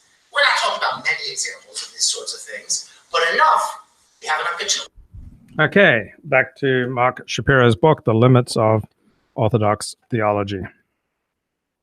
Rabbi Nachman of Breslov, who lived 1772 to 1810, stated, "It is entirely proper that objections can be found to God. It is right and suitable. This should be so because of God's greatness and exaltedness. Since in his exaltedness he is so far above our minds, there are bound to be objections to him." Concluding a wide-ranging analysis on the subject of doubt in the religious experience, the contemporary modern Orthodox leader Rabbi Norman Lamb wrote, "We found that there is place for doubt within the confines of cognitive faith. Must not be allowed to interfere with normative practice of Jewish law, which is the expression of functional faith." So in other words, if you are observing Jewish law, you, by definition, ipso facto, have faith. And here's a story from Martin Buber, immortalized by Martin Buber. Once when Rabbi Noah of Lechowitz was in his room, he heard how one of his disciples began to recite the principles of faith in the house of study next door, but stopping immediately after the words, "I believe with perfect faith," whispered to himself, "I don't understand that," and then once more, "I don't understand that." So the tzaddik, the rabbi, the righteous man, left his room and went to the house of study. "What is it you do not understand?" he asked. "Do not understand what it's all about," said the man. "I say I believe. If I really do believe, then how can I possibly sin? But if I do not really believe, why am I telling lies?" "Means," answered the rabbi, "that the words 'I believe' are a prayer, meaning, 'Oh, that I may believe.'" Then the Hasid was suffused with a glow from within. "That is right," he cried. "That is right. Oh, that I may believe, Lord of the world, oh, that I may believe." Maimonides, however, had a very different view. According to him, one who does not believe in his principles or even doubts one of them is a heretic, and it makes no difference if the heretic knows no better.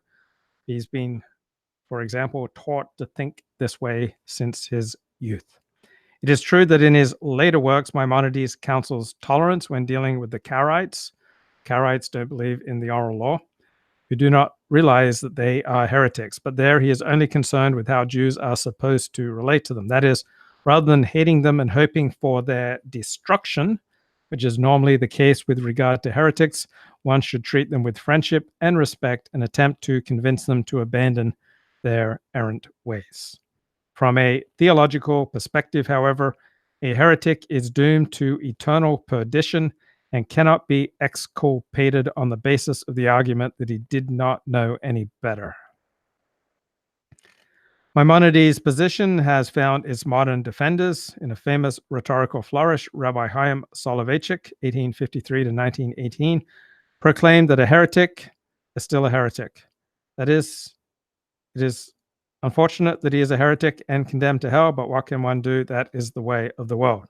Yet orthodoxy as a whole, both ultra-Orthodox and modern Orthodox, has not accepted Maimonides' judgment in this regard. One must search long and hard to find a contemporary Orthodox writer who asserts that a non-religious Jew who doesn't know any better is damned. Why did Maimonides adopt this uncompromising view that unintentional heresy prevents one from attaining the world to come? The answer is found in his understanding of how one attains immortality, which for him is not a reward bestowed by God.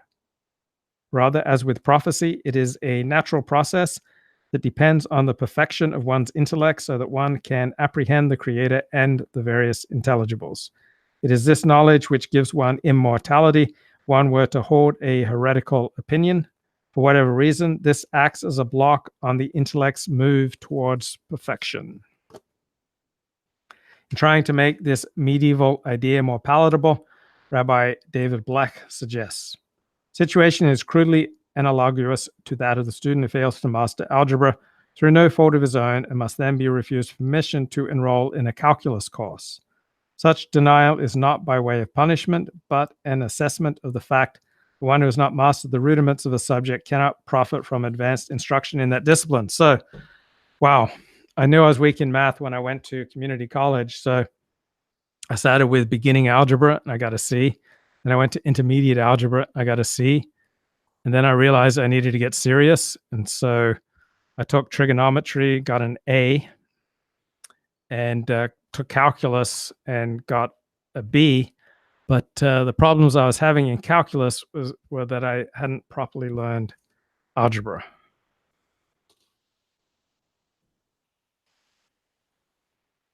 Okay, Melky says, I got it in a few Twitter fights this week with Jews who were mad about Christians holding seders.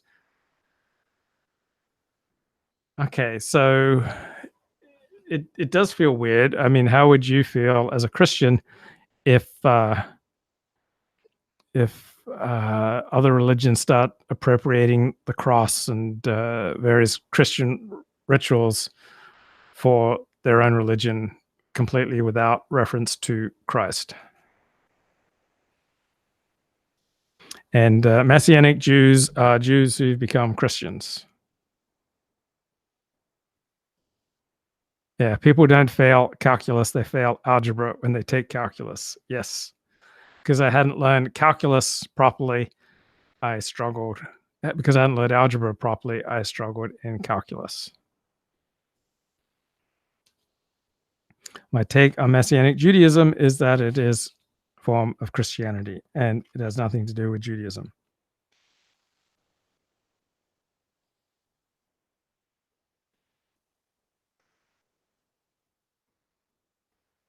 For the opponents of Maimonides, immortality is a reward bestowed by God through a supernatural act. He can therefore forgive heretical opinions arrived at unintentionally. He is the Almighty after all. Once Maimonides' conception of immortality is properly understood, we are confronted with how, in his discussion of heresy, he can state that the heretic must publicly voice his heresy for him to be condemned to perdition. In the Mishnah Torah, Maimonides writes as if God has some role in this affair and can choose to give someone a share in the afterlife if the person is prudent enough not to voice his heretical opinions. However, according to Maimonides, an anthropomorphist or an idolater is by definition unable to achieve the intellectual perfection required for immortality. Whether this heresy is stated or only believed is thus of no significance in Maimonides' theology. Who said, I do not consider as an infidel one who cannot demonstrate that the corporeality of God should be negated, but I do consider as an infidel one who does not believe in its negation. According to Maimonides, one who voices a heretical opinion without believing it is not denied a share in the world to come. Belief is not the notion that is uttered, but the notion that is represented in the soul when it has been averred of that it is, in fact, just as it is being represented. We must therefore conclude that Maimonides' use of the words one who says in describing a heretic are only in imitation of the Mishnah Sanhedrin 10:1, where the same formulation is found. Not too much should be read into it. One who believes in a corporeal God or in the existence of many gods, even without saying so publicly, is indeed a heretic as far as Maimonidean theology is concerned. Such a person will not face any penalties from an earthly court, but is certainly denied a share in the world to come. Can we talk about what happens to a Jew if they renounce Judaism and accept Christ? They don't face threats, do they? No, they're not going to get, no one's going to kill them. I think it would be the Jewish perspective that they have voluntarily chosen to embrace idolatry. And so they would not have a share in the world to come. Am I familiar with Every Man's Talmud by Abraham Cohen? Do I recommend it? Sure. I am familiar with it. I have read it. And yeah. And what happened to my hair? I shaved it all off because from Passover is coming up in less than 2 weeks. And then you have 7 weeks, 6 weeks where you cannot shave or cut your hair. So I just thought I'd make my hair short now, so that during those 6 weeks when I can't cut it, it's not going to be a problem.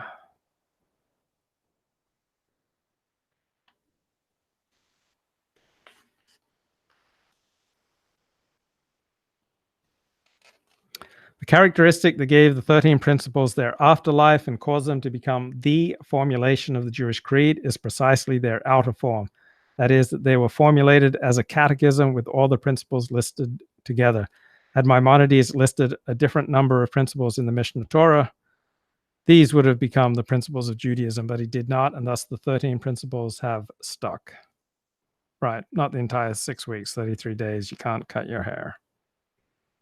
Had Maimonides never drawn up his principles, issues of Jewish belief in the popular mind would have developed differently.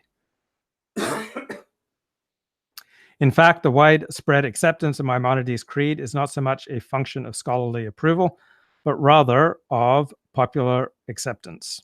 Although later authors tried to offer competing creeds, none could displace that of Maimonides, both because of his supreme authority and because popular piety prefers more dogmatic statements rather than fewer. That is, 13 principles are more appealing than 3.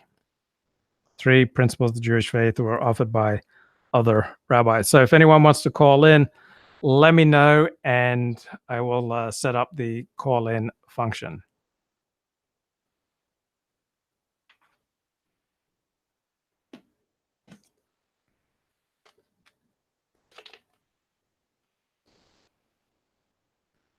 The masses could never be expected to latch on to any of the competing systems of dogma, with their subtle distinctions between principles of faith, without which the religion is inconceivable, and other equally true and required beliefs which are less significant in a structural sense, though not in an essential way. So anyway, let me give an example of how this works in real life. So 18 years ago, Rabbi David Wolpe at Passover time in the conservative synagogue Temple Sinai in Westwood gave a famous speech where he said that the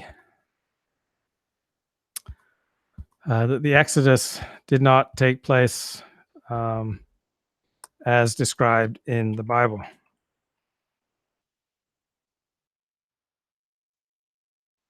And that was placed, I think, on the front page of the LA Times and created a bit of a ripple in Orthodox Judaism. And so the rabbi addressed it. He got up from the pulpit and he told the congregants at the Orthodox synagogue I was attending, which was Young Israel Century City, Rabbi Elazar Muskin got up to the pulpit and he had the congregants pull out their Siddur and he directed them to the Yigdal prayer, the prayer which is a recapitulation of Maimonides' 13 principles. And he pointed out, I think, principle number 6, that the Torah is divine and true. And therefore, what Rabbi Wolpe is saying about the findings of modern archaeology, about how the Exodus did not take place as the Torah described, that these findings are false. That because Maimonides says the Torah is true, because this is, according to Rabbi Muskin, a foundational belief in Judaism, therefore we can reject works of historical scholarship. I did not find that convincing. I guess people with a simple approach to Judaism perhaps found that convincing. There's a statement in the Talmud that the signature of God is truth. So I believe as an Orthodox Jew, we have to accept everything that is shown to be true, even if it conflicts with some of our prior assumptions. Okay, would Jews prefer that Gentiles be atheists opposed to Christians? It's all a matter of time and place. So when Christianity was particularly powerful in Europe and Jews were getting slaughtered, such as during the Crusades, for not being Christians, then yeah, I'm sure Jews would prefer that non-Jews be atheists as opposed to being Christians. But in the modern era, where religion is weak, I think most religious Jews would prefer that most non-Jews also be religious. So when Christianity's off the hook with its power and its persecution, then I'm sure Jews would prefer a more weaker form of Christianity.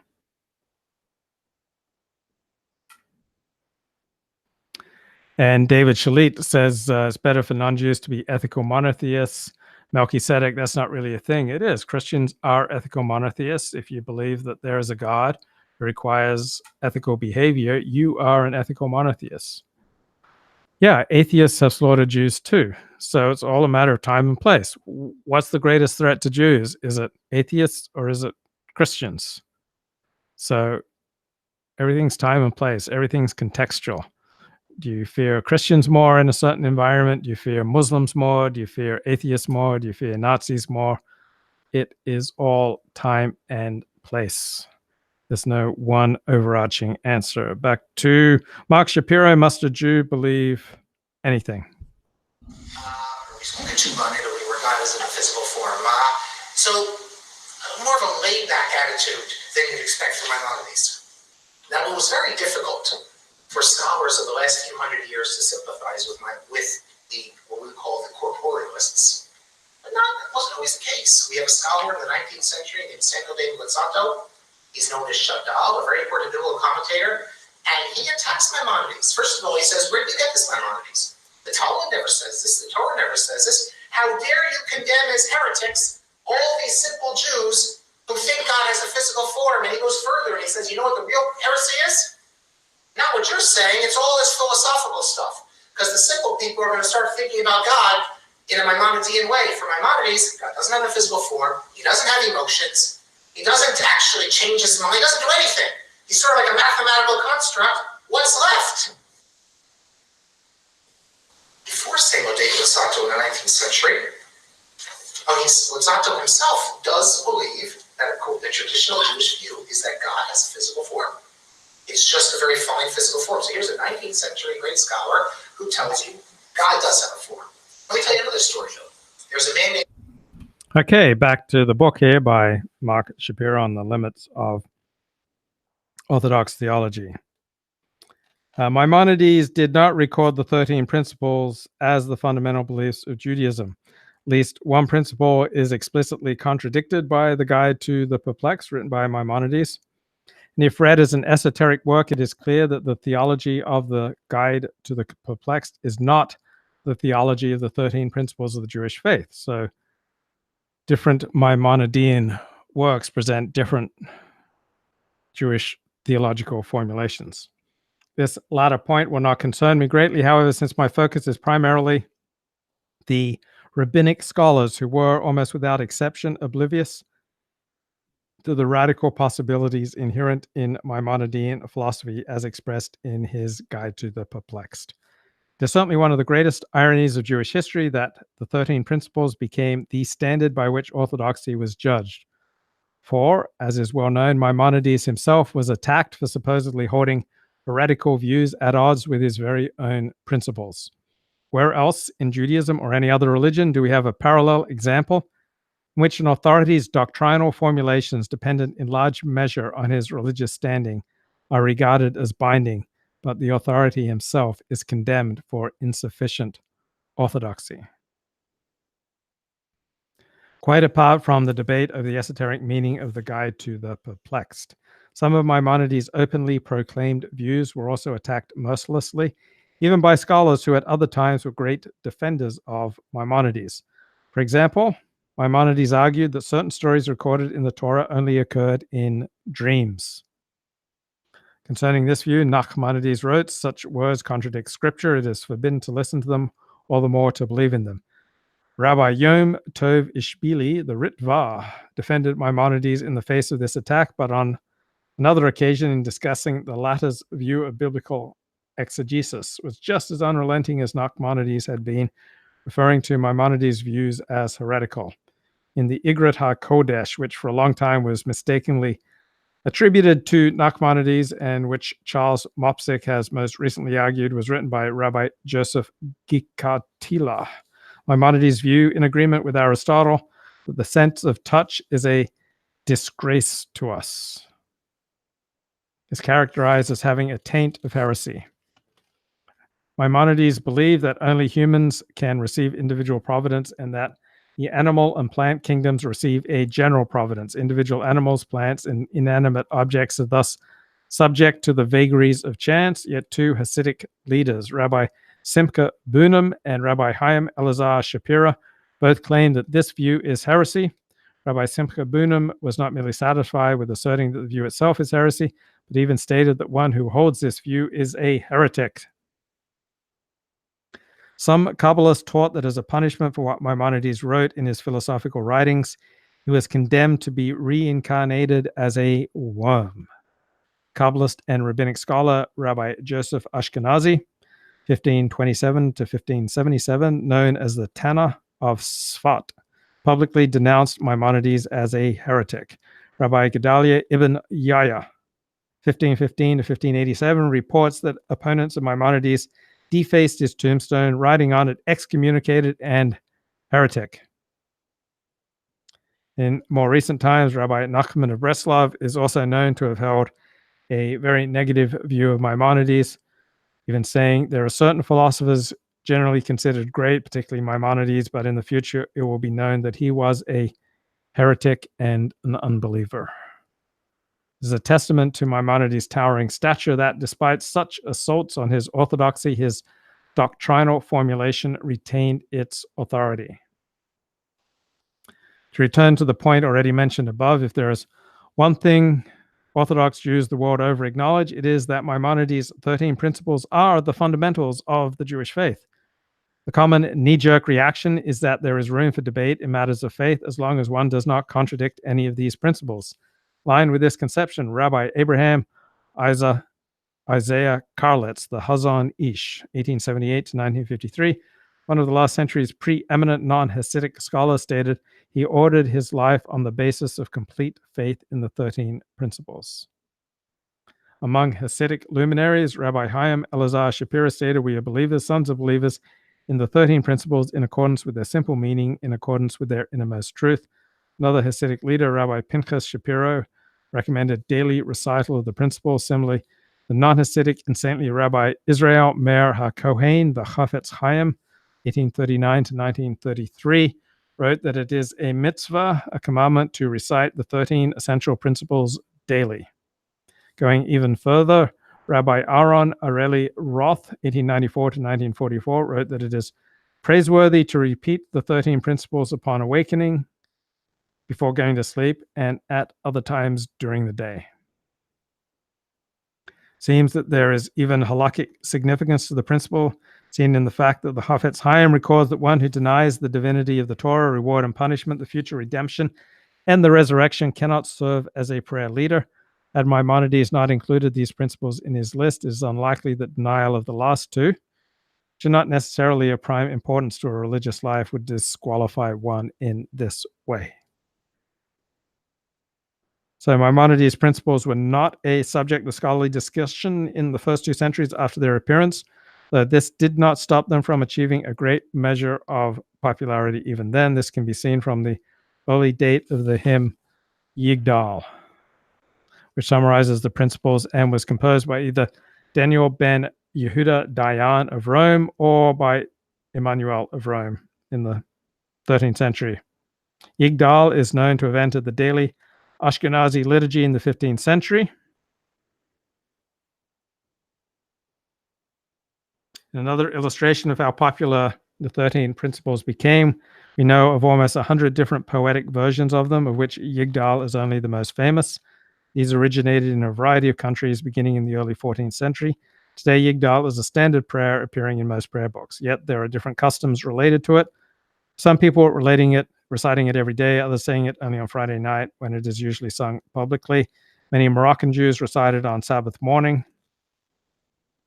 There is even a Christian adaptation of Yigdal, which to this day is sung in many Anglican as well as other Protestant churches in the English-speaking world.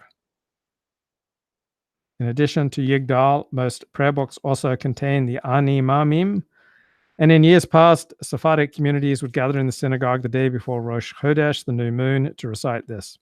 The widespread popularity of Yigdal and similar compositions led to concern among some rabbinic authorities that this concentration on the 13 principles would overshadow the rest of what Judaism has to say. Rabbi Yaakov Molin, 1360 to 1427, wrote, "The rhymes and poems that people write in Yiddish on the unity of God and the 13 principles would that they were not written. Has anyone in the chat written any rhymes or poems on the unity of God?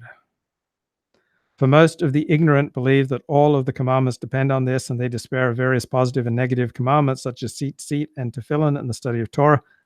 And they believe that they fulfill their obligation by saying those rhymes with kavanah, intention. And those rhymes do not mention a single one of the 613 commandments that Jews are commanded, only the fundamentals of Jewish belief."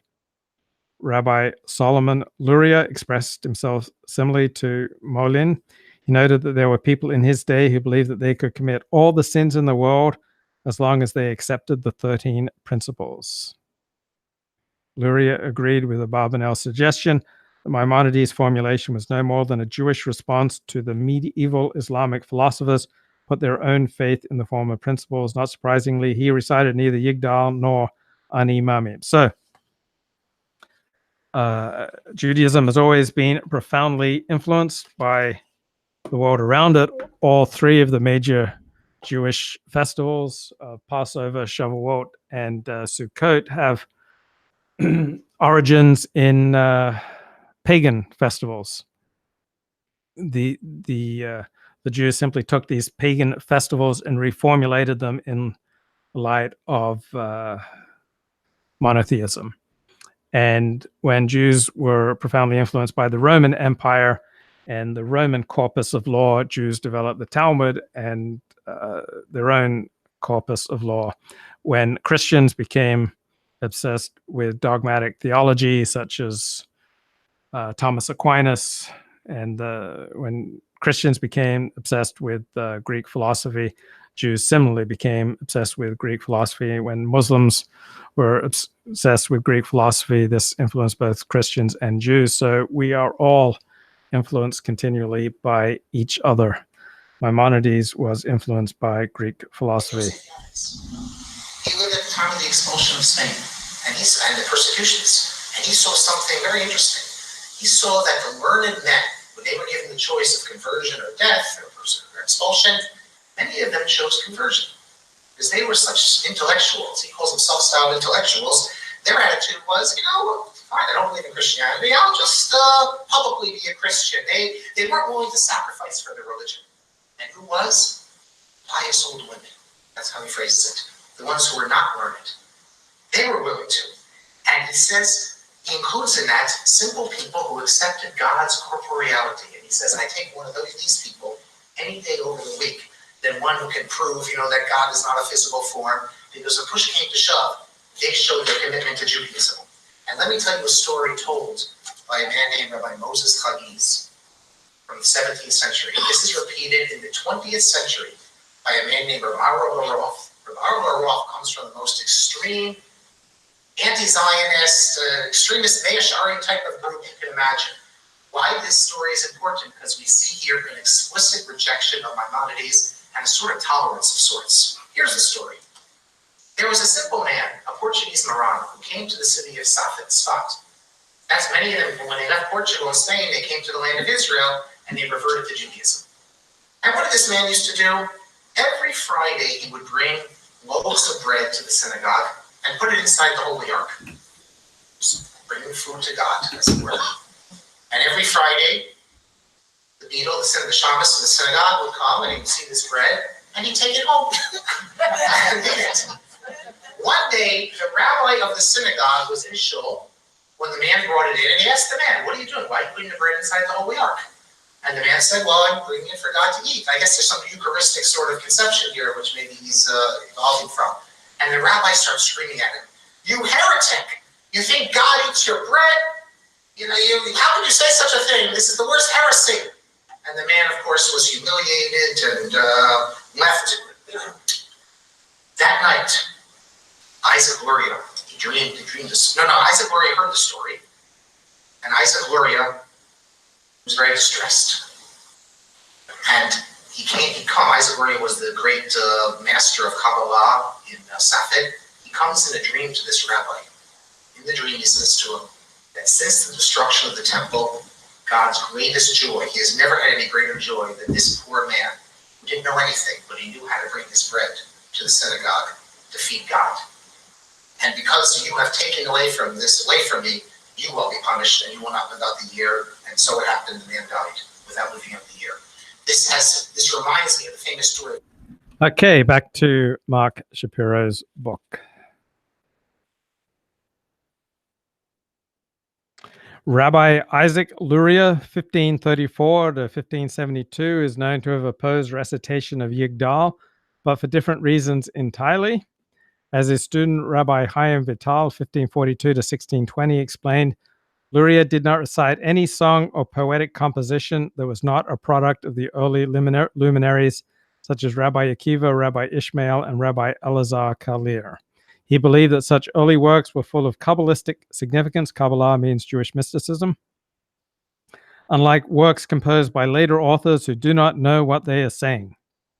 Luria's influence was so great that Rabbi Isaac Safran of Kumano, 1806 to 1874, an important Hasidic teacher, is led to remark that those who do not remove Yigdal from the prayer book are showing their lack of faith.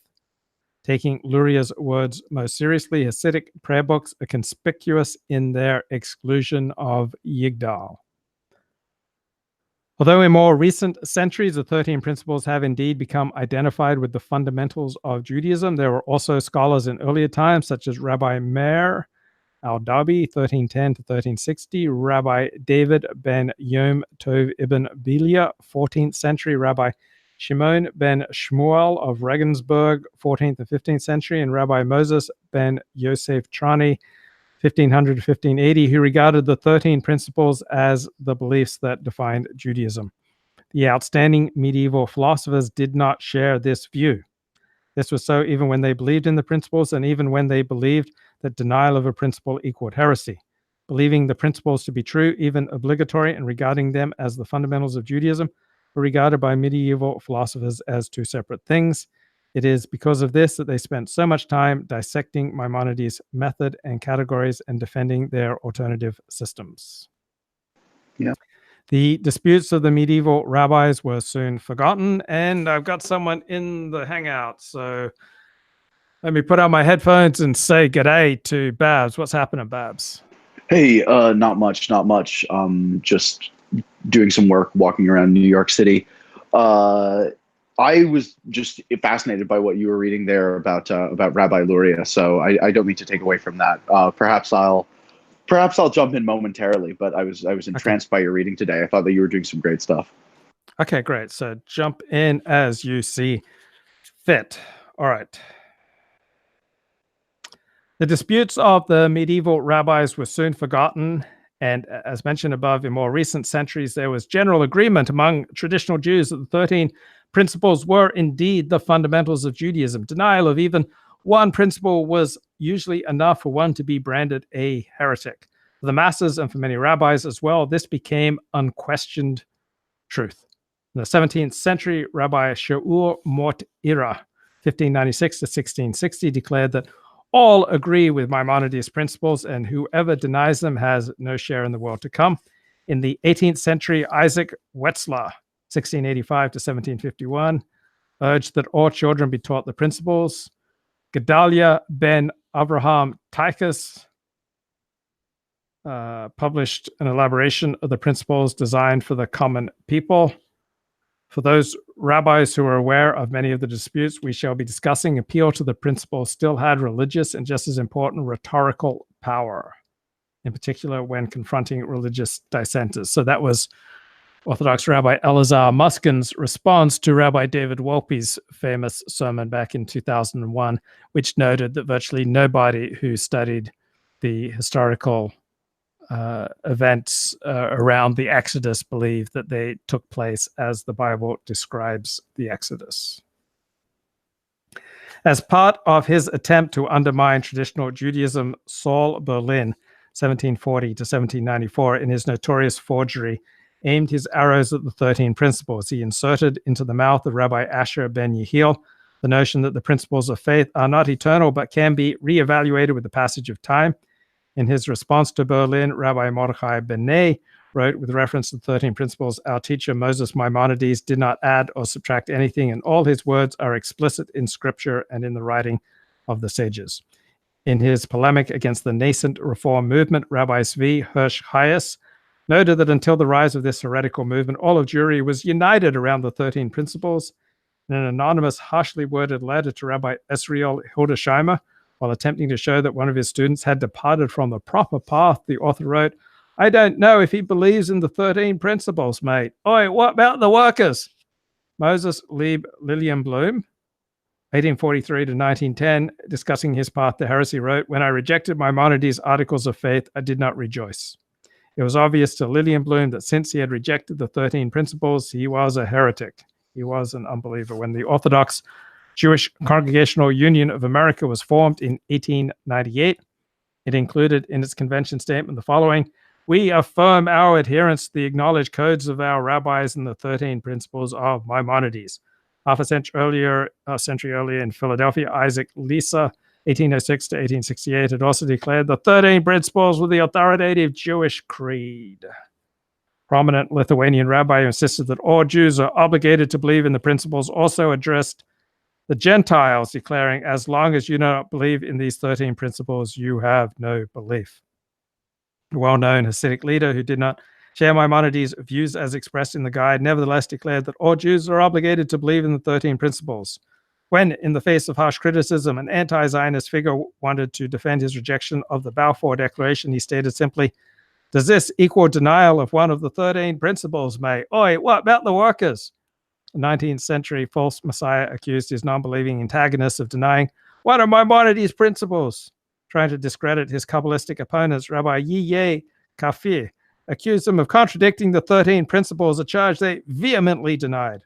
Trying to show the great wickedness of Jews who chose to have their bodies cremated, Rabbi Chaim Elazar Shapira assumed as a matter of course they must also deny the 13 principles.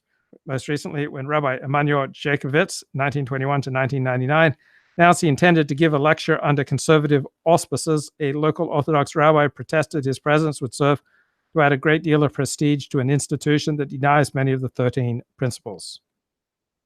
The guidelines of a popular Orthodox website state the Rambam's 13 principles of belief are baseline standards for our discussion group. Wow, that sounds like an exciting discussion group.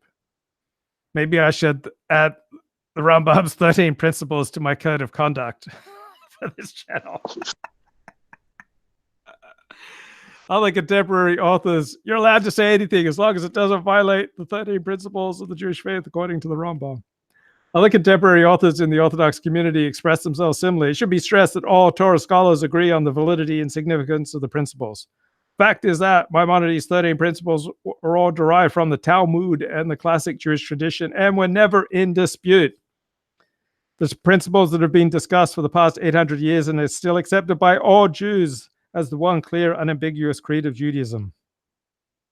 It is universally recognized as definitive halakha that firm belief in and adherence to each of the 13 principles is the sine qua non of Torah faith.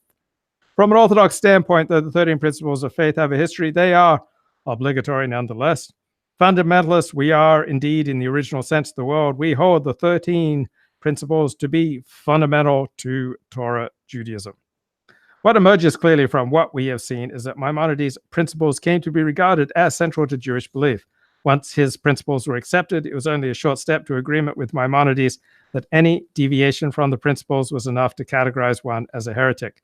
After this became something of an unofficial dogma, the notion further developed, as seen in some statements cited above, that Torah scholars throughout our history have always been in agreement with the principles. Some interesting flights of fancy were also made in support of the authority of the principles. For example, Mortira points out that the singular noun mitzvah appears 13 times in the Torah in context which one would have expected the plural mitzvot.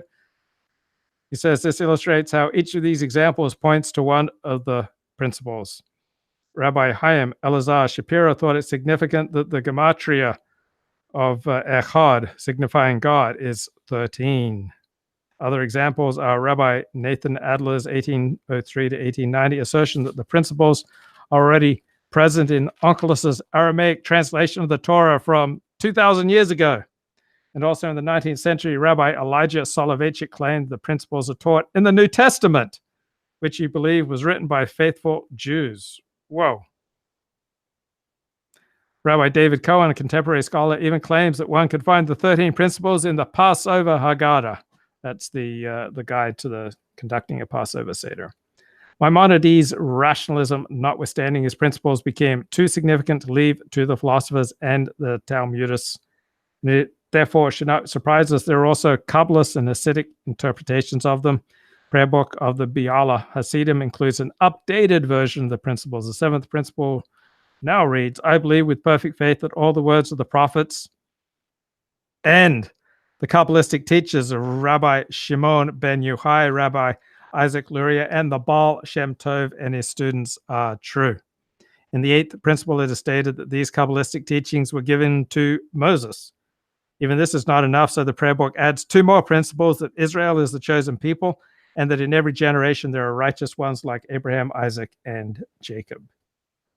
Because Maimonides' principles were so important, it also should not surprise us that the Maskilim and early 19th century proto-reformers who composed a variety of manuals of Jewish belief placed great emphasis upon the 13 principles. Yesudai Hadat by Yudah Leib ben Zev, 1764 to 1811, is typical, for it states that all religious people must believe in the 13 principles. Indeed, the Maimonidean creed is hardly ever absent from these presentations. Needless to say, the principles were reinterpreted in accordance with these thinkers' zeitgeist, which placed an emphasis on the spirit of the law while playing down the Torah's ceremonial and ritual components. Thus, books were written which summarize the essence of Judaism without mentioning traditional religious obligations such as kashrut and the Sabbath, or even explaining what Jewish law is all about. Mordechai Gumpo Schnaber Levison, who can forget Morty, 1741 to 1797, a prominent Maskil. Maskil is a Jew of the Enlightenment who wrote Shlosh Esra Yesodai HaTorah, the 13 foundations of the Torah, provides another good example of the importance of the principles in the Maskilic imagination. That means the enlightened imagination, as well as how they were used and misused. As David Ruderman puts it, Levison began with a putative discussion of Maimonides' 13 principles of faith, only to subvert them radically. In the end, he had virtually transformed a Maimonidean theology of the 12th century into a conventional deism of the 18th. Some modern reform thinkers have continued along this path, as seen in the recent book by Kerry M. Olitsky and Ronald H. Isaac, The 13 Principles of Faith, a confirmation textbook. Nor could the Dom, the believers in Shabtai Zvi after his conversion to Islam, overlook the popularity of the principles. For Maimonides' ninth principle, the immutability of the Torah, it will never be superseded, they substituted the following: I believe with perfect faith that the Torah will not be changed and there will not be another Torah. Only the mitzvot are null, but the Torah will be forever and ever. So the mitzvot are the commandments. Whoa, Fahad. Fahad, I haven't seen you forever. Hi, Fahad. I'll send you an invite. Let's kick this show up another notch by getting our old friend Fahad in here. Okay. Invite. Okay, there we go. Fahad gets an invite. Oh, well, you're at work. Okay. Well, blessings anyway.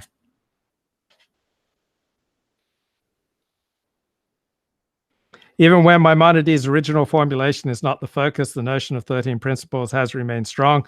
Thus, Ibn Bilia added an extra 13 principle to those of Maimonides, addressed specifically to the philosophically inclined intellectual. An example entirely removed from Maimonidean thinking, Rabbi Yehudiel Aryeh Kamalha, 1871 to 1937, identified 13 principles of Bechtian Hasidism, concluding that beliefs could no longer function as a means of Jewish unity. Mordechai Kaplan, the founder of Reconstructionist Judaism, set forth the principles of his new movement in terms of 13 wants. The Jewish secular humanists have also got in on the act, with their leader Sherwin Wine outlining 13 principles to guide their movement, including selecting an alternative that one believes in and shedding expectations of magical powers. Further reflecting the popularity of the 13 principles, even the Jewish sectarians were influenced. Wow, I should compose my code of conduct as the 13 principles. I gotta kind of rationalize my code of conduct into 13. Okay, Jewish sectarian Simcha Isaac ben Moses Halutsky, 1670-1746, enumerates a list of 13 Karaite principles, which are actually similar to those of Maimonides. Even Christian missionaries in an early Jews for Jesus type manifesto developed their own formulation of 13 principles.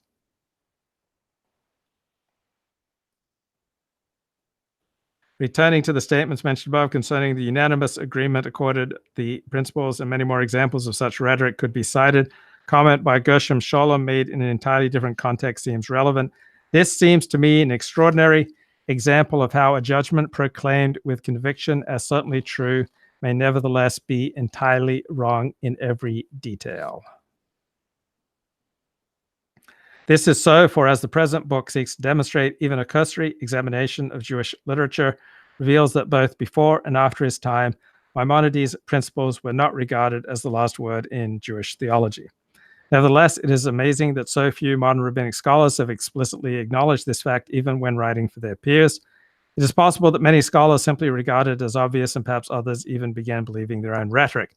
Whatever the reason, I have found only 3 modern traditional scholars who openly acknowledge the validity of disputes concerning the 13 principles. Rabbi Shmuel David Luzzatto, 1800 to 1865, after noting that some sages had disagreed with the principles, writes, "Heaven forbid that we agree with Maimonides in what he said in his commentary on Sanhedrin, that anyone who does not believe with perfect faith in the 13 principles that he set out for our religion has left the fold and is a complete heretic." Rabbi Ruvain Amar writes, "With regard to the principles of faith, Maimonides' words are not to be regarded as divinely revealed, since he did not receive them via tradition dating back to Moses, but they are the product of his own reasoning and knowledge." Rabbi Bezalel Naor writes, "The truth known to Torah scholars is that Maimonides' formulation of the tenets of Jewish belief is far from universally accepted. I found one other source that departs from the notion the 13 principles are the last word in Orthodox theology, though it is not as blunt as the scholars quoted above.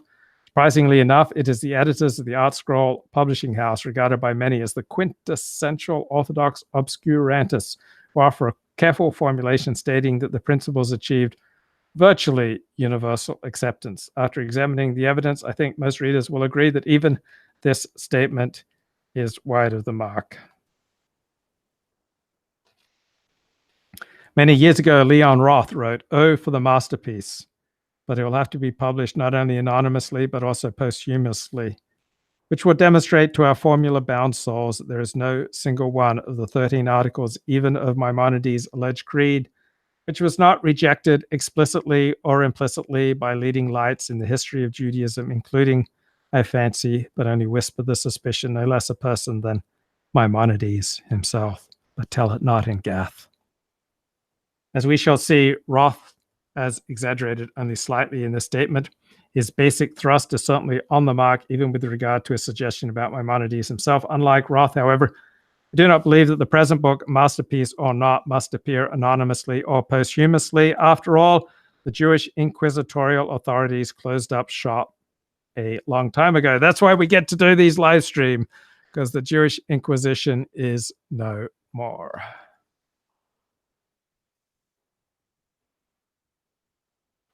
The plan of this book is simple enough. After a short examination of the place of dogma in Judaism, I will proceed to examine each of Maimonides' principles and document the controversies concerning them. Since this is a study of Maimonides' principles and not of Maimonidean philosophy as a whole, I shall generally refrain from detailed discussions of an esoteric Maimonides who would be regarded as a heretic according to his own principles. However, where Maimonides openly contradicts the principles in his other writings, further examination is called for. It is often asserted that Maimonides' principles were accepted as dogma by the traditionalists, which is today known as the Orthodox denomination of Judaism. This being the case, it would make no sense in the context of this book, which deals with traditional responses to the principles, to discuss those philosophers who are not regarded as acceptable to the traditionalists, those who don't regard themselves as orthodox. Okay, let me play a little bit more from this Mark Shapiro lecture, Must a Jew Believe Anything? Poor kid, ignorant kid, doesn't know how to say the prayers on high holidays. He comes to the synagogue and all he does is start whistling. And everyone starts screaming at him, "You'll be quiet, when you're whistling, we're trying to pray here." And Lady Yitzhak tells him later that that whistling was the only prayer. That's the only thing the kid could do was whistle. God heard that prayer. He didn't hear any of your prayers. But here, this is a very interesting story I told you about Moses Haggins, which is reprinted by Ira Roth. Because here we have an extremist 20th century figure rejecting Maimonides' view that denial of one of the principles of faith, for whatever reason, makes you a heretic. And there's other great rabbis in the 20th century. In fact, there's a whole tradition. There is a dispute from the time of Maimonides, and it goes from then until today, of people who adopt Maimonides' approach, that if you reject one of Maimonides' principles, no matter why you reject it, you are a heretic. And there is another school of thought beginning from, we just saw Abraham and David all the way to contemporary times, that no, if you reject it, but you don't know any better, then although your view is heresy, you are not a heretic, you are a Jew of good standing, you just don't know any better. The Hebrew expression is called kafira b'shogeg, unwitting heresy. Okay, back to Mark Shapiro's great book, The Limits of Orthodox Theology.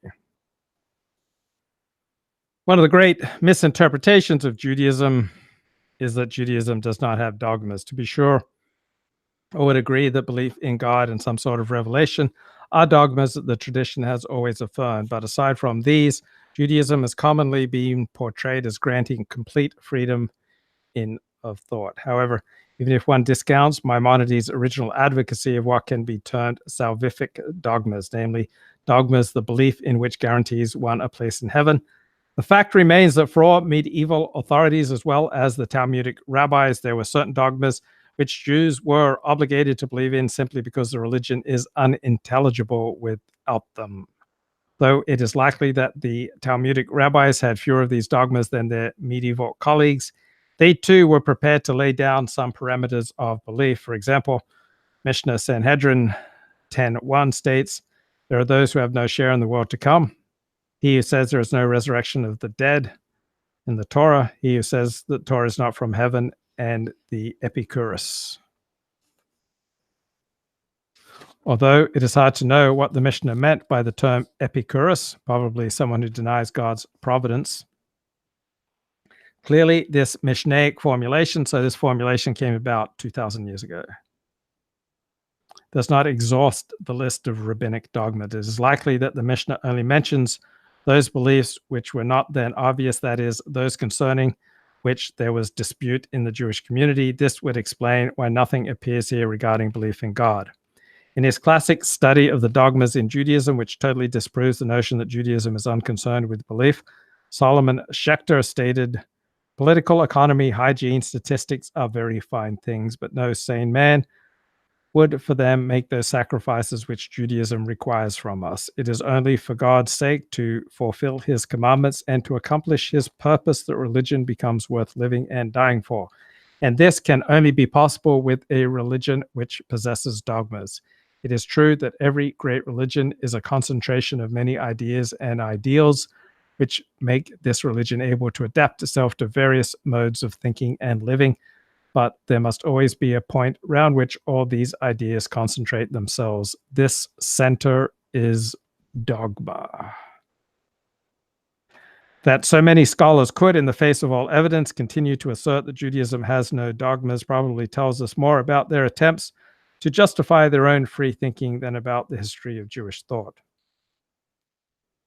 Although the denial that Judaism has dogmas was more common in previous generations, this view continues to be advanced by some modern thinkers.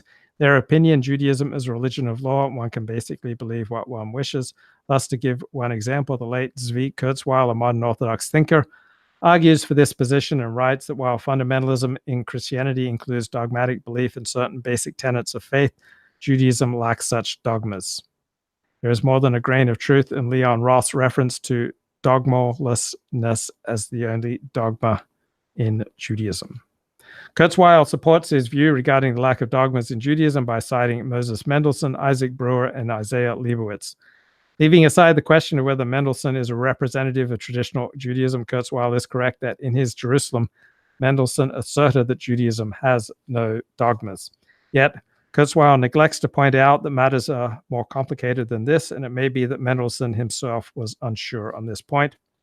Indeed, he often accepted the existence of certain dogmatic principles, although these are not to be understood as dogmas in the Christian sense. Oh God, not in the Christian sense. Anything but in the Christian sense. Back to Mark Shapiro. You don't know that it's the Sabbath, and you violate the Sabbath, it's unwitting. You're not judged as a willful violator, so too you can be an unwitting heretic. And there are great names on each side of this dispute. By the way, with regard to Maimonides and the corporealists, there's a wonderful story told by a famous Hasidic teacher called the Maggid of Conscience. The story is as follows. When Maimonides wrote that law that I just told you about, that if you deny that God is incorporeal, you have no share in the world to come. then many great sages were chased out of the world to come. And when Abraham ben David penned his criticism, why do you say they're heretics? They don't know any better. The pearly gates were opened again and they were allowed back in. But let's talk a little bit and conclude about this feud with Maimonides and Abraham ben David. It's not clear that Abraham ben David thinks that believing God as a physical form is heresy to begin with. He apparently just thinks it's a mistaken belief, but there are many of his successors who said, no, this is real heresy, but nevertheless, if you don't know any better, you're still a Jew in good standing. And I already explained why Maimonides can't accept the idea of unwitting heresy. For Maimonides, it's not like, for Abraham ben David, if you're a good Jew, God will let you into the world to come. He's a merciful God. He understands you didn't know any better. For Maimonides, the world to come is a natural process. You understand certain things, then when you die, the soul lives on. It's not a reward given to you. The Meiri, who's a famous medieval sage, says it's a tolda, which means it comes on its own. It's something you get automatically. So by the way, no one will want this then. What does it mean, the world to come? It means that you intellectually bask in the brilliance of God you're connected to him. If your mind was never expanded intellectually with what we call the divine intelligibles, you have no reason to connect to God anyway. You're not going to want to. It's like when I was a kid, they used to tell us that if you go to the world to come, you learn Torah all day, and now we don't want that. We want that. We want to play baseball and things. So there was a man named Joseph Alba. He also lived in Spain in the 15th century. He wrote a book called the Sefer Kabbalistic, and he's the primary defender of the position that an unwitting heretic is not regarded as a heretic. According to Joseph Alba, if you believe God has a body, if you believe anything which we regard as heretical, saying us rabbis, Torah position, anything is heretical because of how you misinterpret the Torah and rabbinic texts, then you are blameless. And blameless is the wrong word. You are not a heretic. It's not your fault. We'll try to teach you, but you are not to be judged negatively for that.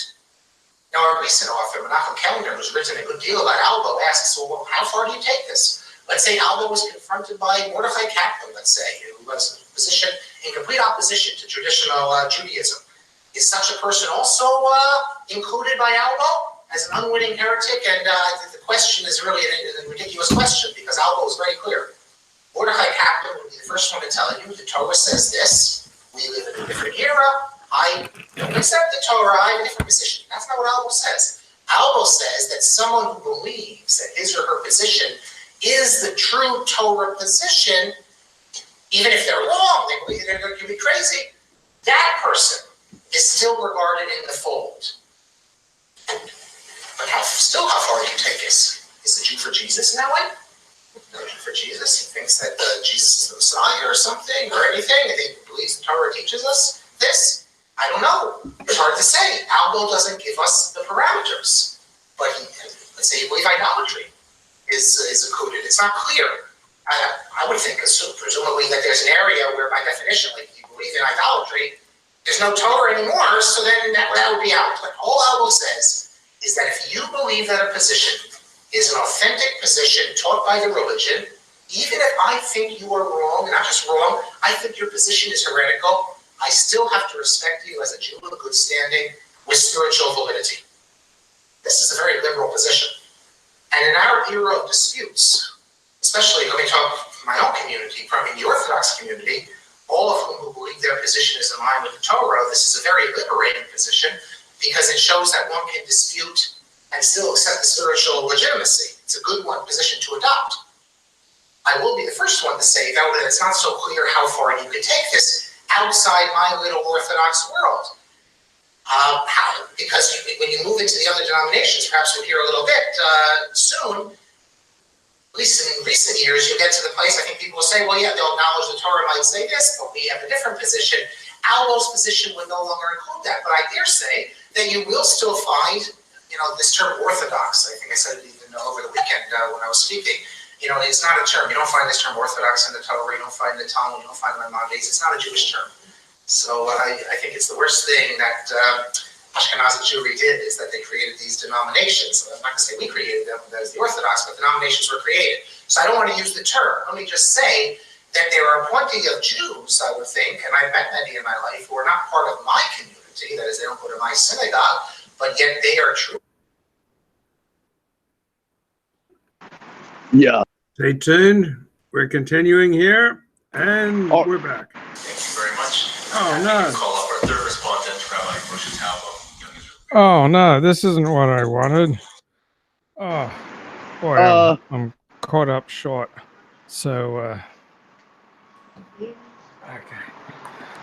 Back with my headphones. Yeah. What's going on, Babs? My apologies. I just wanted to comment and point out this is something that I don't think enough people are aware of. Enough people who are kind of like, you know, relatively secular Jews like myself even know the fact that things like these denominations like quote Orthodox, quote conservative, quote Reform, these solely come from Ashkenazim. Effectively, as I had it conveyed to my family, the way that it was for at least most Jews in Baghdad, as they remember it, was that there were Jews who were more pious and there were Jews who were less pious, but there were not denominations that made hard lines of categorization.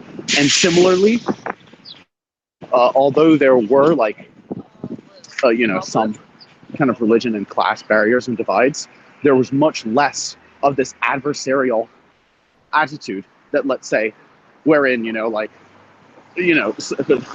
and Hardim are glare at Reform and conservative Jews sometimes when they walk through the neighborhood, or even the sectarianism of like the fact that the the Satmars have like a rivalry with Chabad, and Chabad is more outward than does like outreach, but the Satmars just kind of frown on everyone and don't want even interaction and seem to kind of look down on a lot of people. So it's just kind of like there was none of that. And I think that perhaps I agree that this gentleman is right, and we should make a return to less of that kind of sectarianism. Anyway, it seems like Luke Ford has stepped away from the microphone, but this is Carnegie Hill, where I am right now. Yeah, this is Carnegie Hill. This is the area that I spent most of my childhood in. Nice neighborhood, lovely day. But yeah, back to you, Mr. Ford. Hey, thanks, Babs. Great to hear from you. Okay, I feel all refreshed after my chocolate banana protein smoothie. Cool. Do you like acai bowls? Have you tried an acai bowl? I haven't. I've heard them recommended. Yeah, I was with a friend of mine when I was in Bridgehampton recently, and we went to the Golden Pear Cafe and we tried an acai bowl, and this was I think this was the first time in my life that I've actually properly had a good helping of an acai bowl, and I have to say it made me feel revitalized. It was delicious. I had only drank acai berry beverages up until this point, so I would give that a recommendation. I know that there are lots of acai places around both SF and LA, because I was in LA and I saw at least 2 or 3 of them. So that's a berry, right? It's a Brazilian dish made of frozen and mashed palm fruits, served as a smoothie in a bowl or glass, typically topped with granola and banana, mixed with other fruits and syrup. Yeah, indeed. And I believe it's quite rich in antioxidants. Anyway, back to you. Okay, excellent. And let's go back to the Rambam. Okay. And I'm going to have comments here that will forever change your life.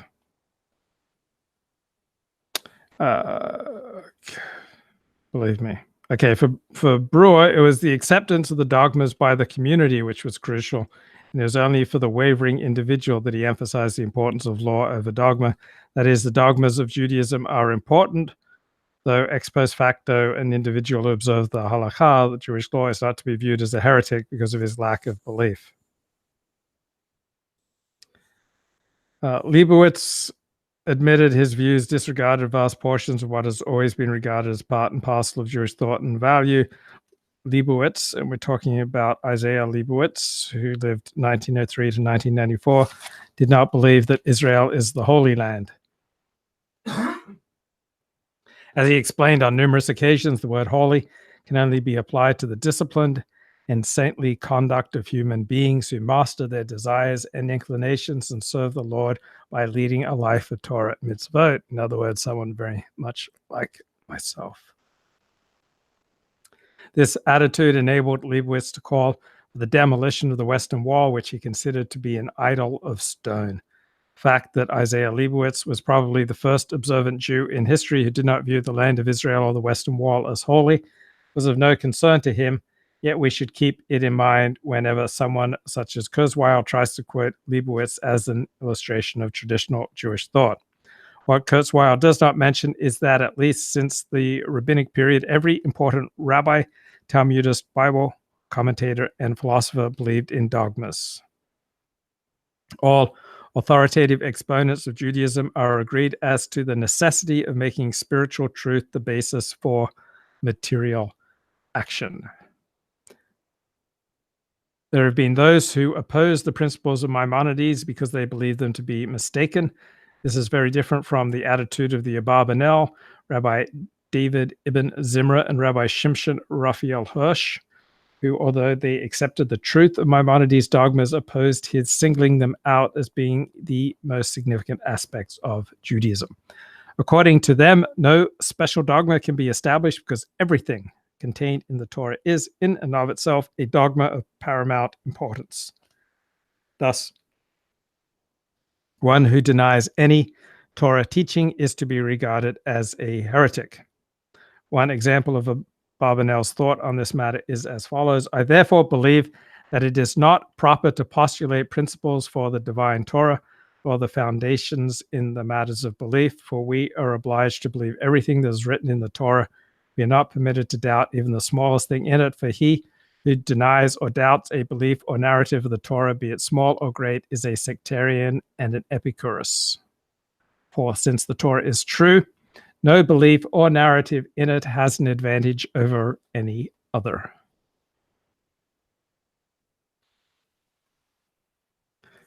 However, it would seem that his comment misses the mark because, with the exception of the words of criticism directed against him, Maimonides believed everything advocated here.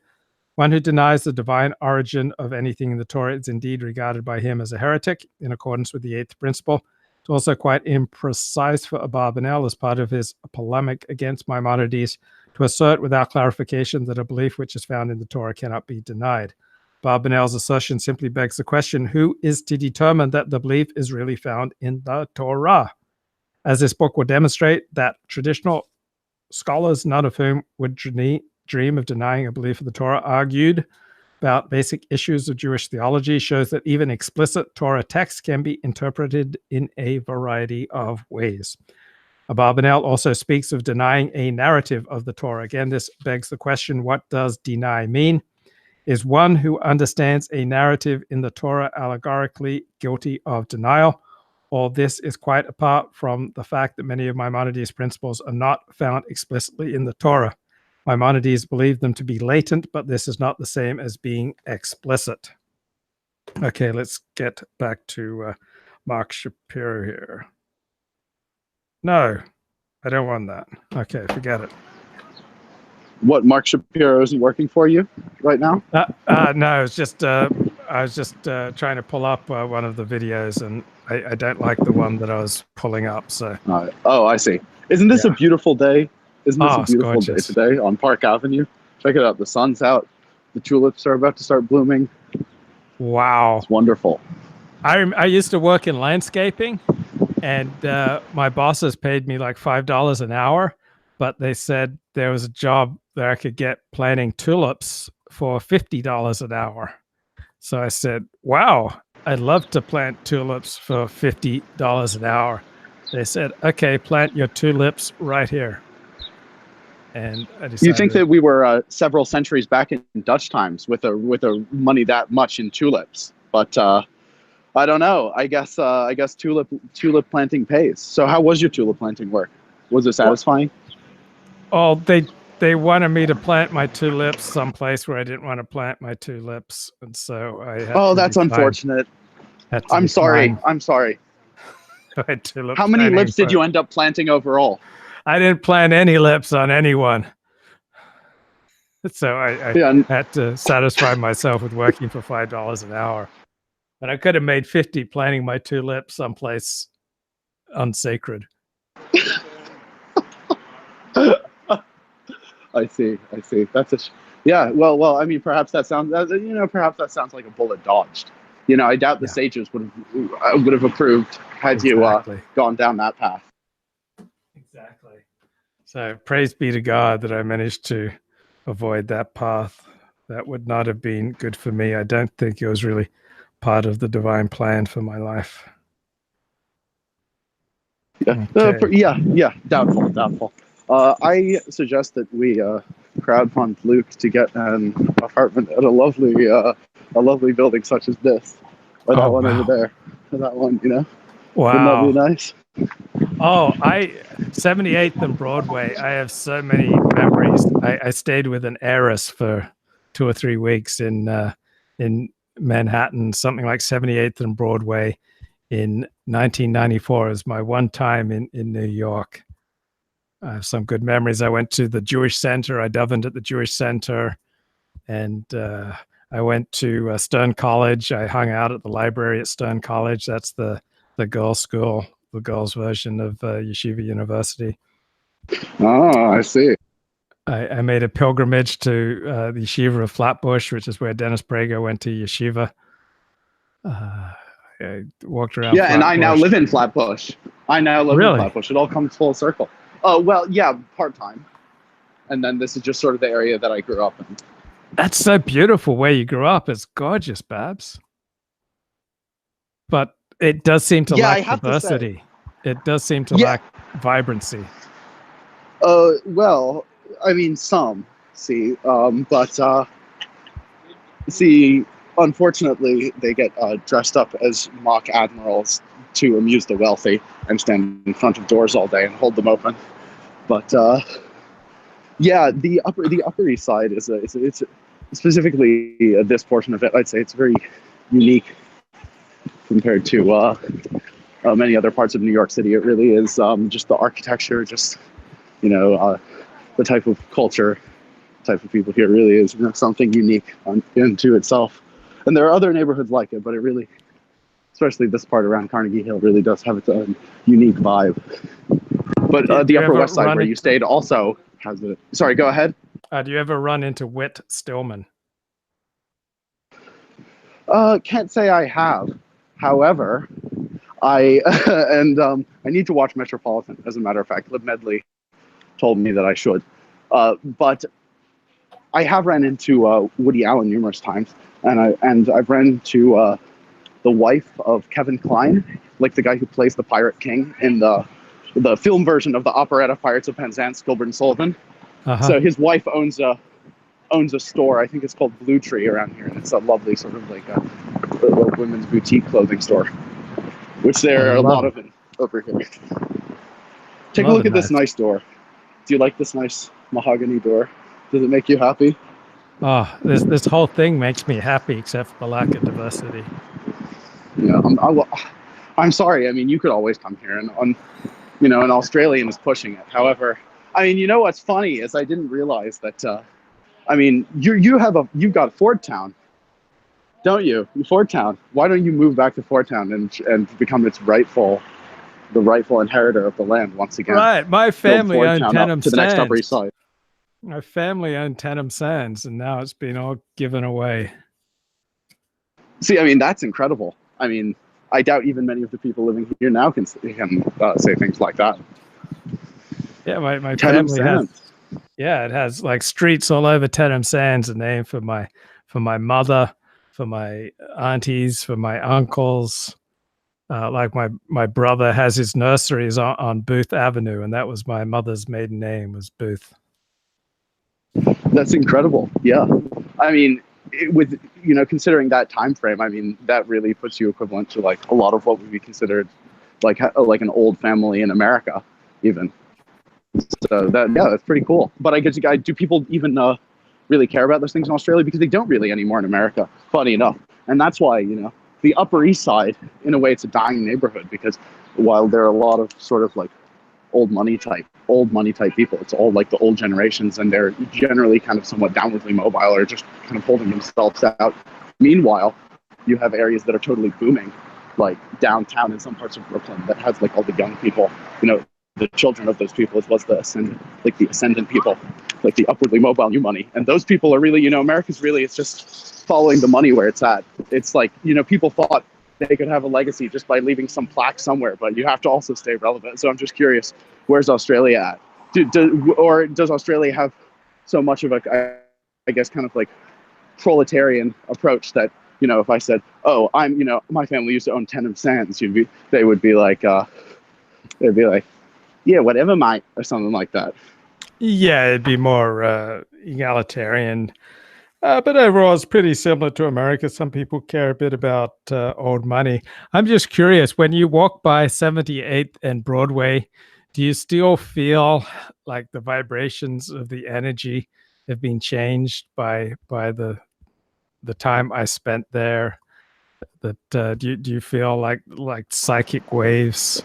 I mean, I always assumed that those vibrations I was feeling was just the 1, 2, 3 trains passing underneath me, but perhaps you could have been the cause.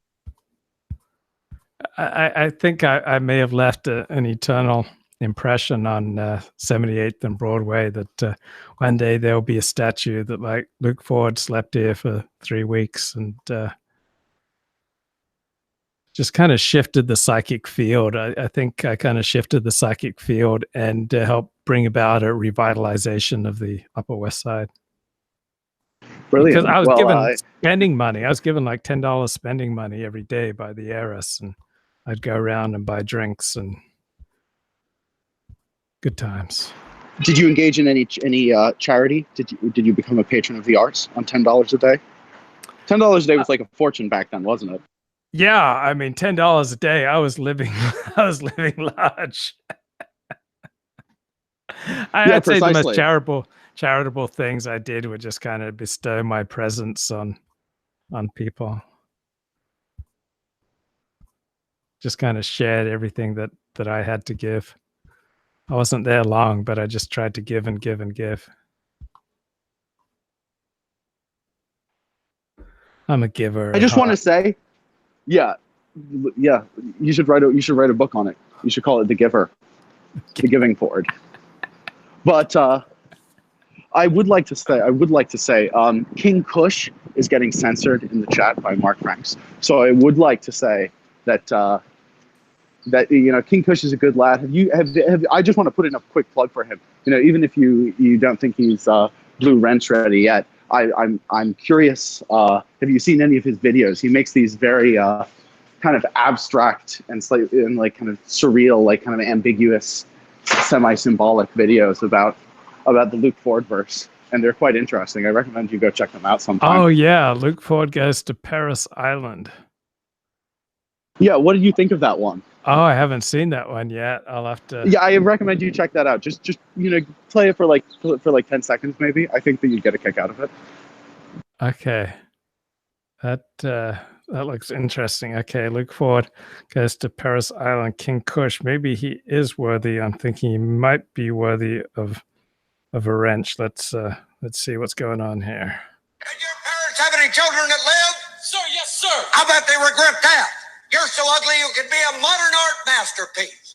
What's your name, fat buddy? Okay, I don't want to get a copyright strike, so I'll have to watch this when. But what do you think of the face of the individual involved in this altercation? Yeah, it. Do you see an uncanny similarity? Hit a little close to home, Mr. Ford? Yeah, painful. Okay, King Kush. He's got a certain gift.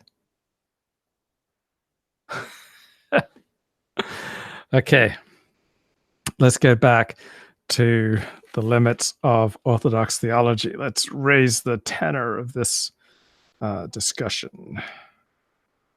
Okay, there is a difference between believing something and simply not doubting it. For example, there's a great deal which the masses do not doubt, but which, by the same token, they do not believe either, because they simply know nothing about the subject. By Positing his 13 principles, Maimonides distinguished between obligatory truths, that is, truths which everyone must believe, and non-obligatory truths. With regard to the 13 principles, one cannot remain in blissful ignorance or be agnostic. This is acceptable with regard to other true beliefs, even those recorded in the Torah, but the principles are in a separate category in that they must be positively affirmed.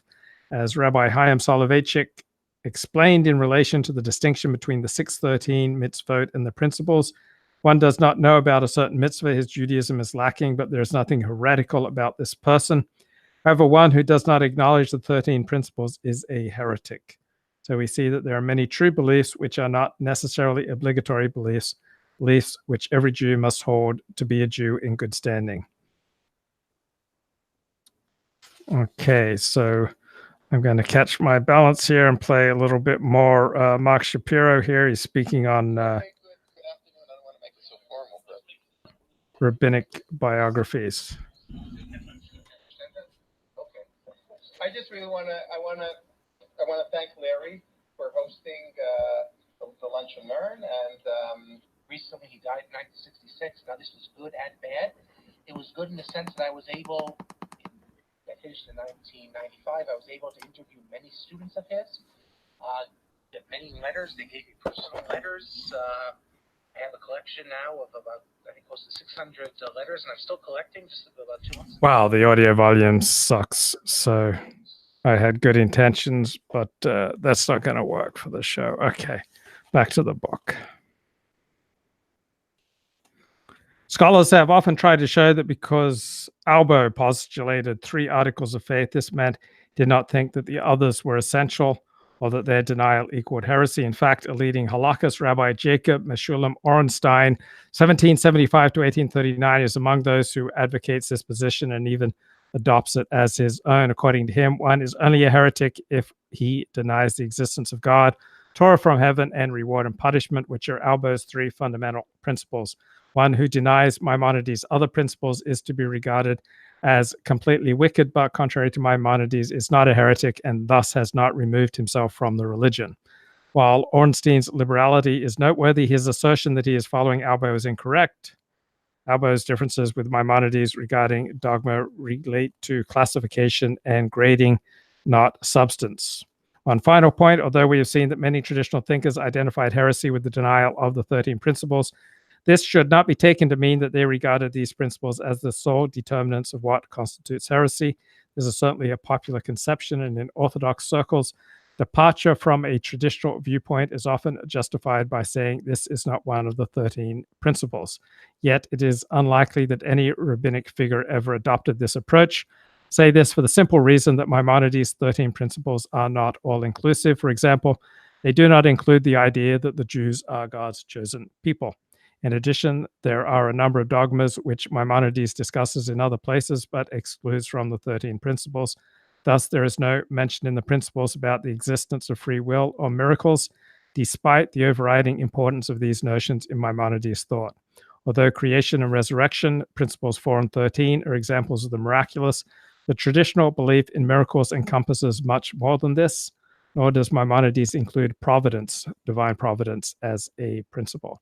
Reward and punishment are mentioned, but while they can be included under the general rubric of providence, the concept itself implies much more than simply reward and punishment.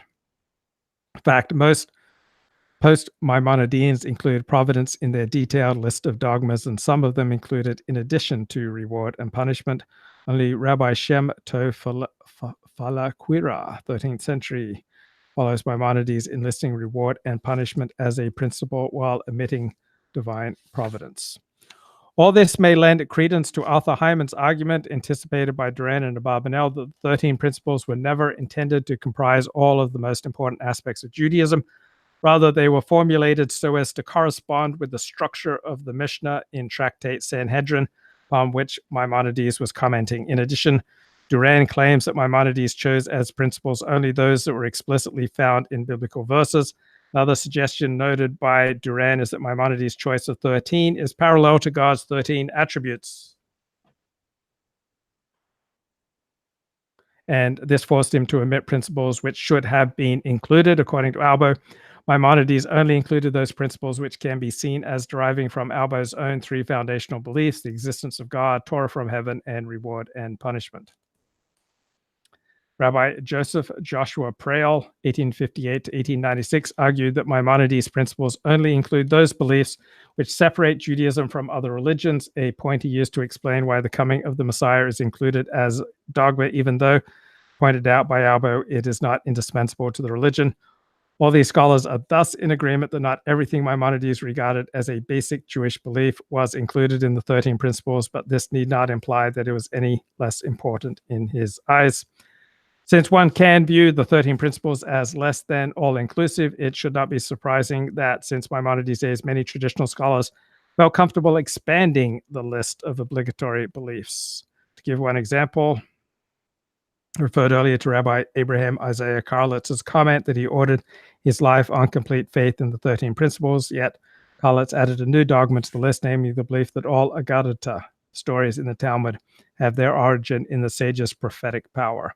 As with every dogma, one who denies this is to be regarded as a heretic. Maimonides himself, however, did not share Karlitz's extreme fundamentalism in this regard, for he rejected the authority of various Talmudic stories, Agadot, and acknowledged that the Talmudic sages could err. Occasionally, one even finds him subtly criticizing Talmudic sages, saying, "You should also know the Talmudic sages' famous dictum, would that all their dicta were like it." Maimonides also expresses a tolerant opinion of a perfect man of virtue who, because of his own speculation, improperly rejected Agadot. According to Maimonides, even though such a man is led to regard various Talmudic sages as ignoramuses, in this there is nothing that would upset the foundation of belief.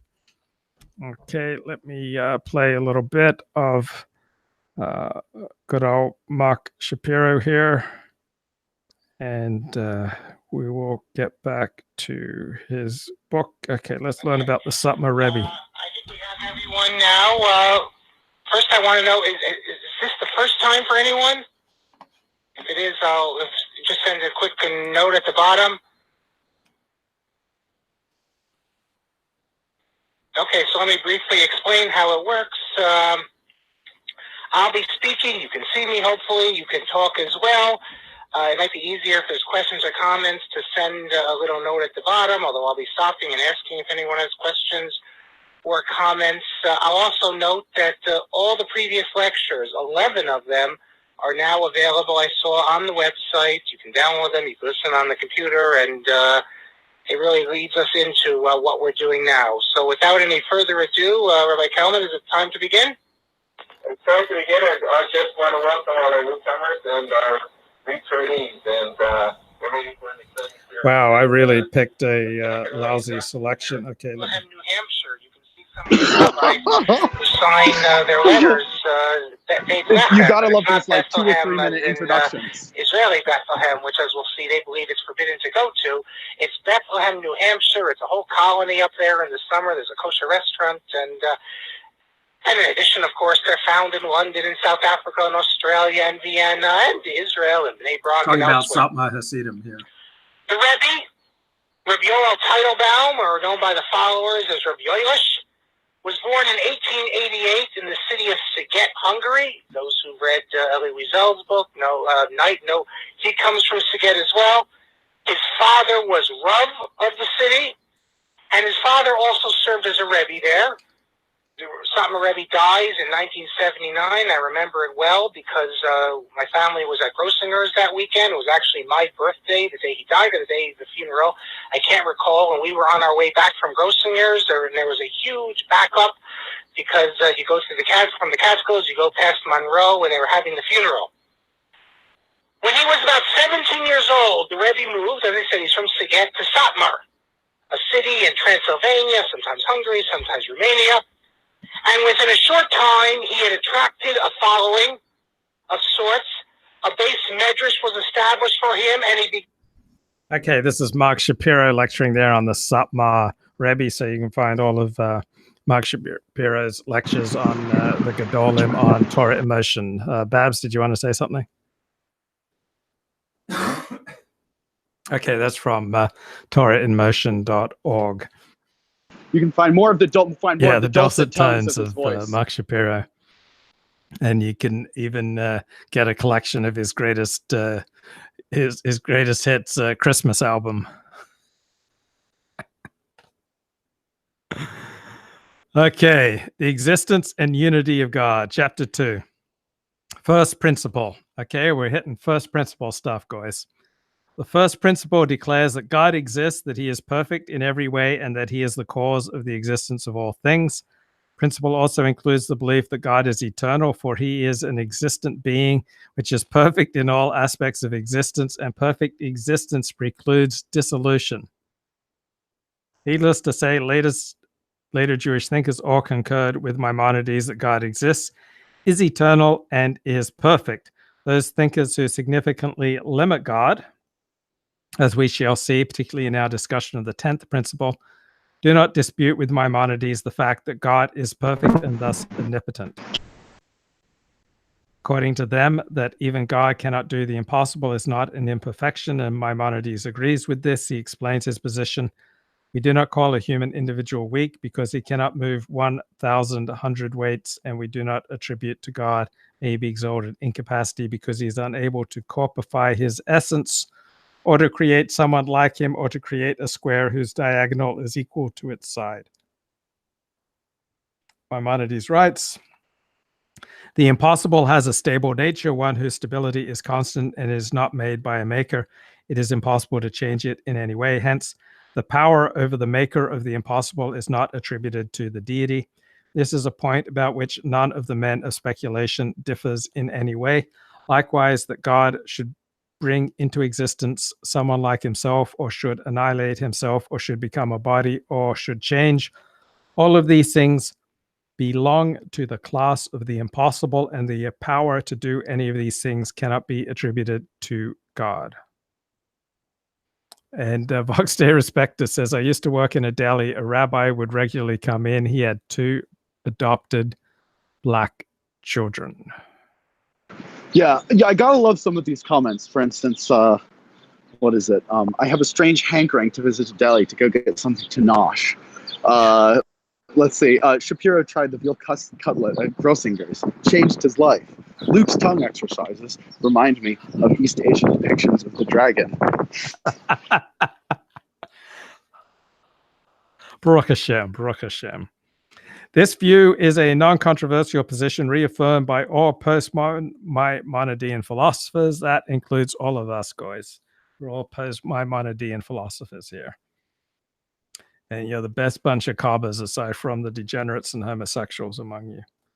Even before Maimonides arrived on the scene, the same notion was strongly affirmed by the Sadia Gaon. Gaon. It's not gay, he was just a Gaon. Kabbalists could also feel comfortable with this basic idea, and the great Spanish mystic Rabbi Ezra ben Solomon, who died in 1238, is just as adamant as Maimonides that it implies no defect in God to assert that he cannot do the impossible. The dispute between Maimonides and those who limit God is only over what constitutes the impossible, with Maimonides having a more restricted understanding of this than some other thinkers. There have been Jewish thinkers who reject Maimonides' basic assumption and believe that God can do the logically impossible. They argue that this is only impossible from the human standpoint, and there is no reason to posit that because the human intellect cannot conceive the existence of something possessing simultaneously contradictory properties, such existence is necessarily impossible in reality. Against those, such as Maimonides, who argue that God cannot do the impossible, and in particular asserted that God can have no physical movement, the Tosafist Rabbi Moses Taku, 13th century, wrote, they are issuing a decree to the Creator as to how he must be. By so doing, they are degrading themselves. Rabbi Nachman of Breslov also argued that God can do the logically impossible, and that to claim otherwise is to restrict God's freedom. One of his disciples reported he mentions that it says in their philosophers' books, is it possible that a triangle be a rectangle? Our master said, I believe that God can make a rectangular triangle. For the ways of God are hidden from us. He is omnipotent, and no deed is beyond him. As Arthur Green put it in summarizing Rabbi Nachman's position, faith is to exist even in the face of logical absurdity. The tradition of Tertullian has here found its Jewish parallel. So Tertullian was an early church father who said, I believe in the Trinity because it is absurd. Maimonides' other point in this principle is that God is the cause of the existence of all things. This is not an assertion of creation ex nihilo, point that will be discussed in relation to the fourth principle. Rather, it establishes God's ontological priority to the universe. The universe is dependent upon God for its existence. However, Maimonides' formulation leaves open the possibility that the universe has coexisted eternally with God. The second principle teaches the absolute unity of God, which is unlike the unity of anything else. No Jewish teacher has openly disputed this. To be sure, opponents of Kabbalah viewed the mystical doctrine of the Sphirot, the 10 aspects or powers of the Godhead, in the same way as the Trinity, namely as a violation of God's absolute unity and thus idolatrous. In a famous responsa, Rabbi Isaac ben Sheshet, 1326 to 1407, quotes a philosopher who argued that whereas the Christians believe in 3, the Kabbalists believe in 10.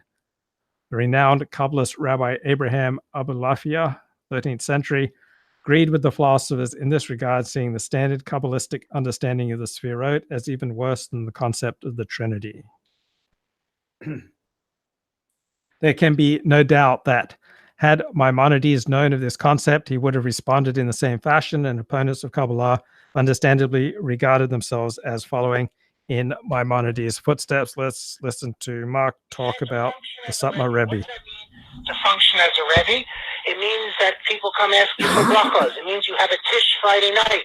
They take shirayim from you. They begin to come to you to ask you for advice. You are not just a regular person. You stand above them. So he was functioning as a Rebbe already as a young man, 17, 18 years old. He had a following. He served as a rabbi, a Rav, in 2 Hungarian or Romanian cities until 1928. He was appointed, that is chosen to be Rav of the Orthodox community in Satmar. There was a big dispute, a machlokas, over his appointment, though, and he did not assume his position until 1934. Until then, he remained in his previous position, which was the city of Krola. Now, in Satmar, as in the previous cities, he established a yeshiva with hundreds of students. Now, Satmar, we call this lecture, and we refer to him as the Satmar Rebbe. But if you ever speak to Satmar Hasidim, they call him the Satmar Rav. And there's a big difference. Okay, a little information about the Satmar Rav there. Okay, let's keep talking about the unity of God so we can juice up the number of viewers we've got here.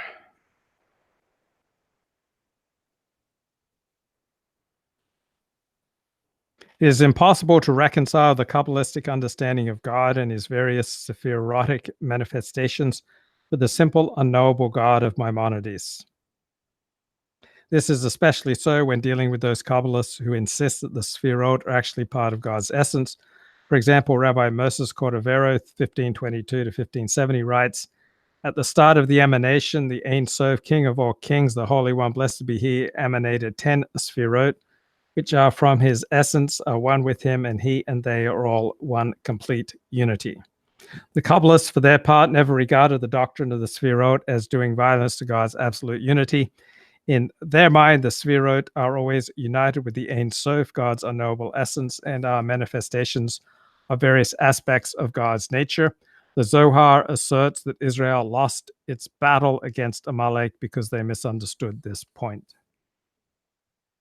Yet the fact remains that, even after accepting the Kabbalistic assumptions, there have been times when it is difficult for all but the most vigorous defenders of the Sphirotic system not to see in it a departure from the doctrine of the unity of God. The centuries Kabbalists have been adamant that, although Ein Sof, or as it is often referred to, Ilat HaIlot, cause of causes, is unknowable, it is through the light, the power of the Ein Sof, that the world was created and providence is exercised. Thus, although one should focus on various Sphirot, meaning divine emanations, during prayer, the prayer itself is fundamentally directed to the Ein Sof, or to its light, which envelops the Sphirot and works through them. In this conception, even if it appears that prayer is directed towards the Sefirot, it is never to the Sefirot alone, only to the Ein Sof, as revealed in the Sefirot. Orthodox Kabbalists also regarded as heretical the notion popularized by the Shabbatian Kabbalist Abraham Miguel Cardozo, 1626 to 1706, that the hidden God called the First Cause is entirely removed from any contact with the world. According to Cardoso, it is the demiurge, the God of Israel, who created the world and exercises providence. In other words, it was the demiurge, not the First Cause, who appeared to the patriarchs, sent the plagues, and took the Israelites out of Egypt. Thus comes as no surprise that it is the demiurge to whom prayers are addressed, as Gershom Scholem put it.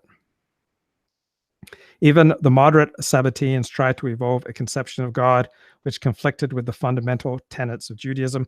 Their passionate insistence in proclaiming a derivative of something else, the supreme object of religion, has something strange and perturbing. The furious reaction of orthodoxy and also of Orthodox Kabbalism against this attempt to tear the God of reason and the revealed God asunder is only too comprehensible, which seems like a wonderful place to pause this stream. So I think I'm going to start to wrap things up. Babylonian Hebrew, any final words from you, sir?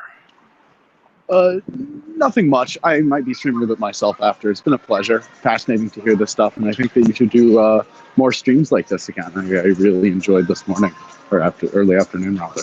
Take care. Thank you. Thanks, Babs. Great to have you on board. Thanks, everyone. Bye-bye.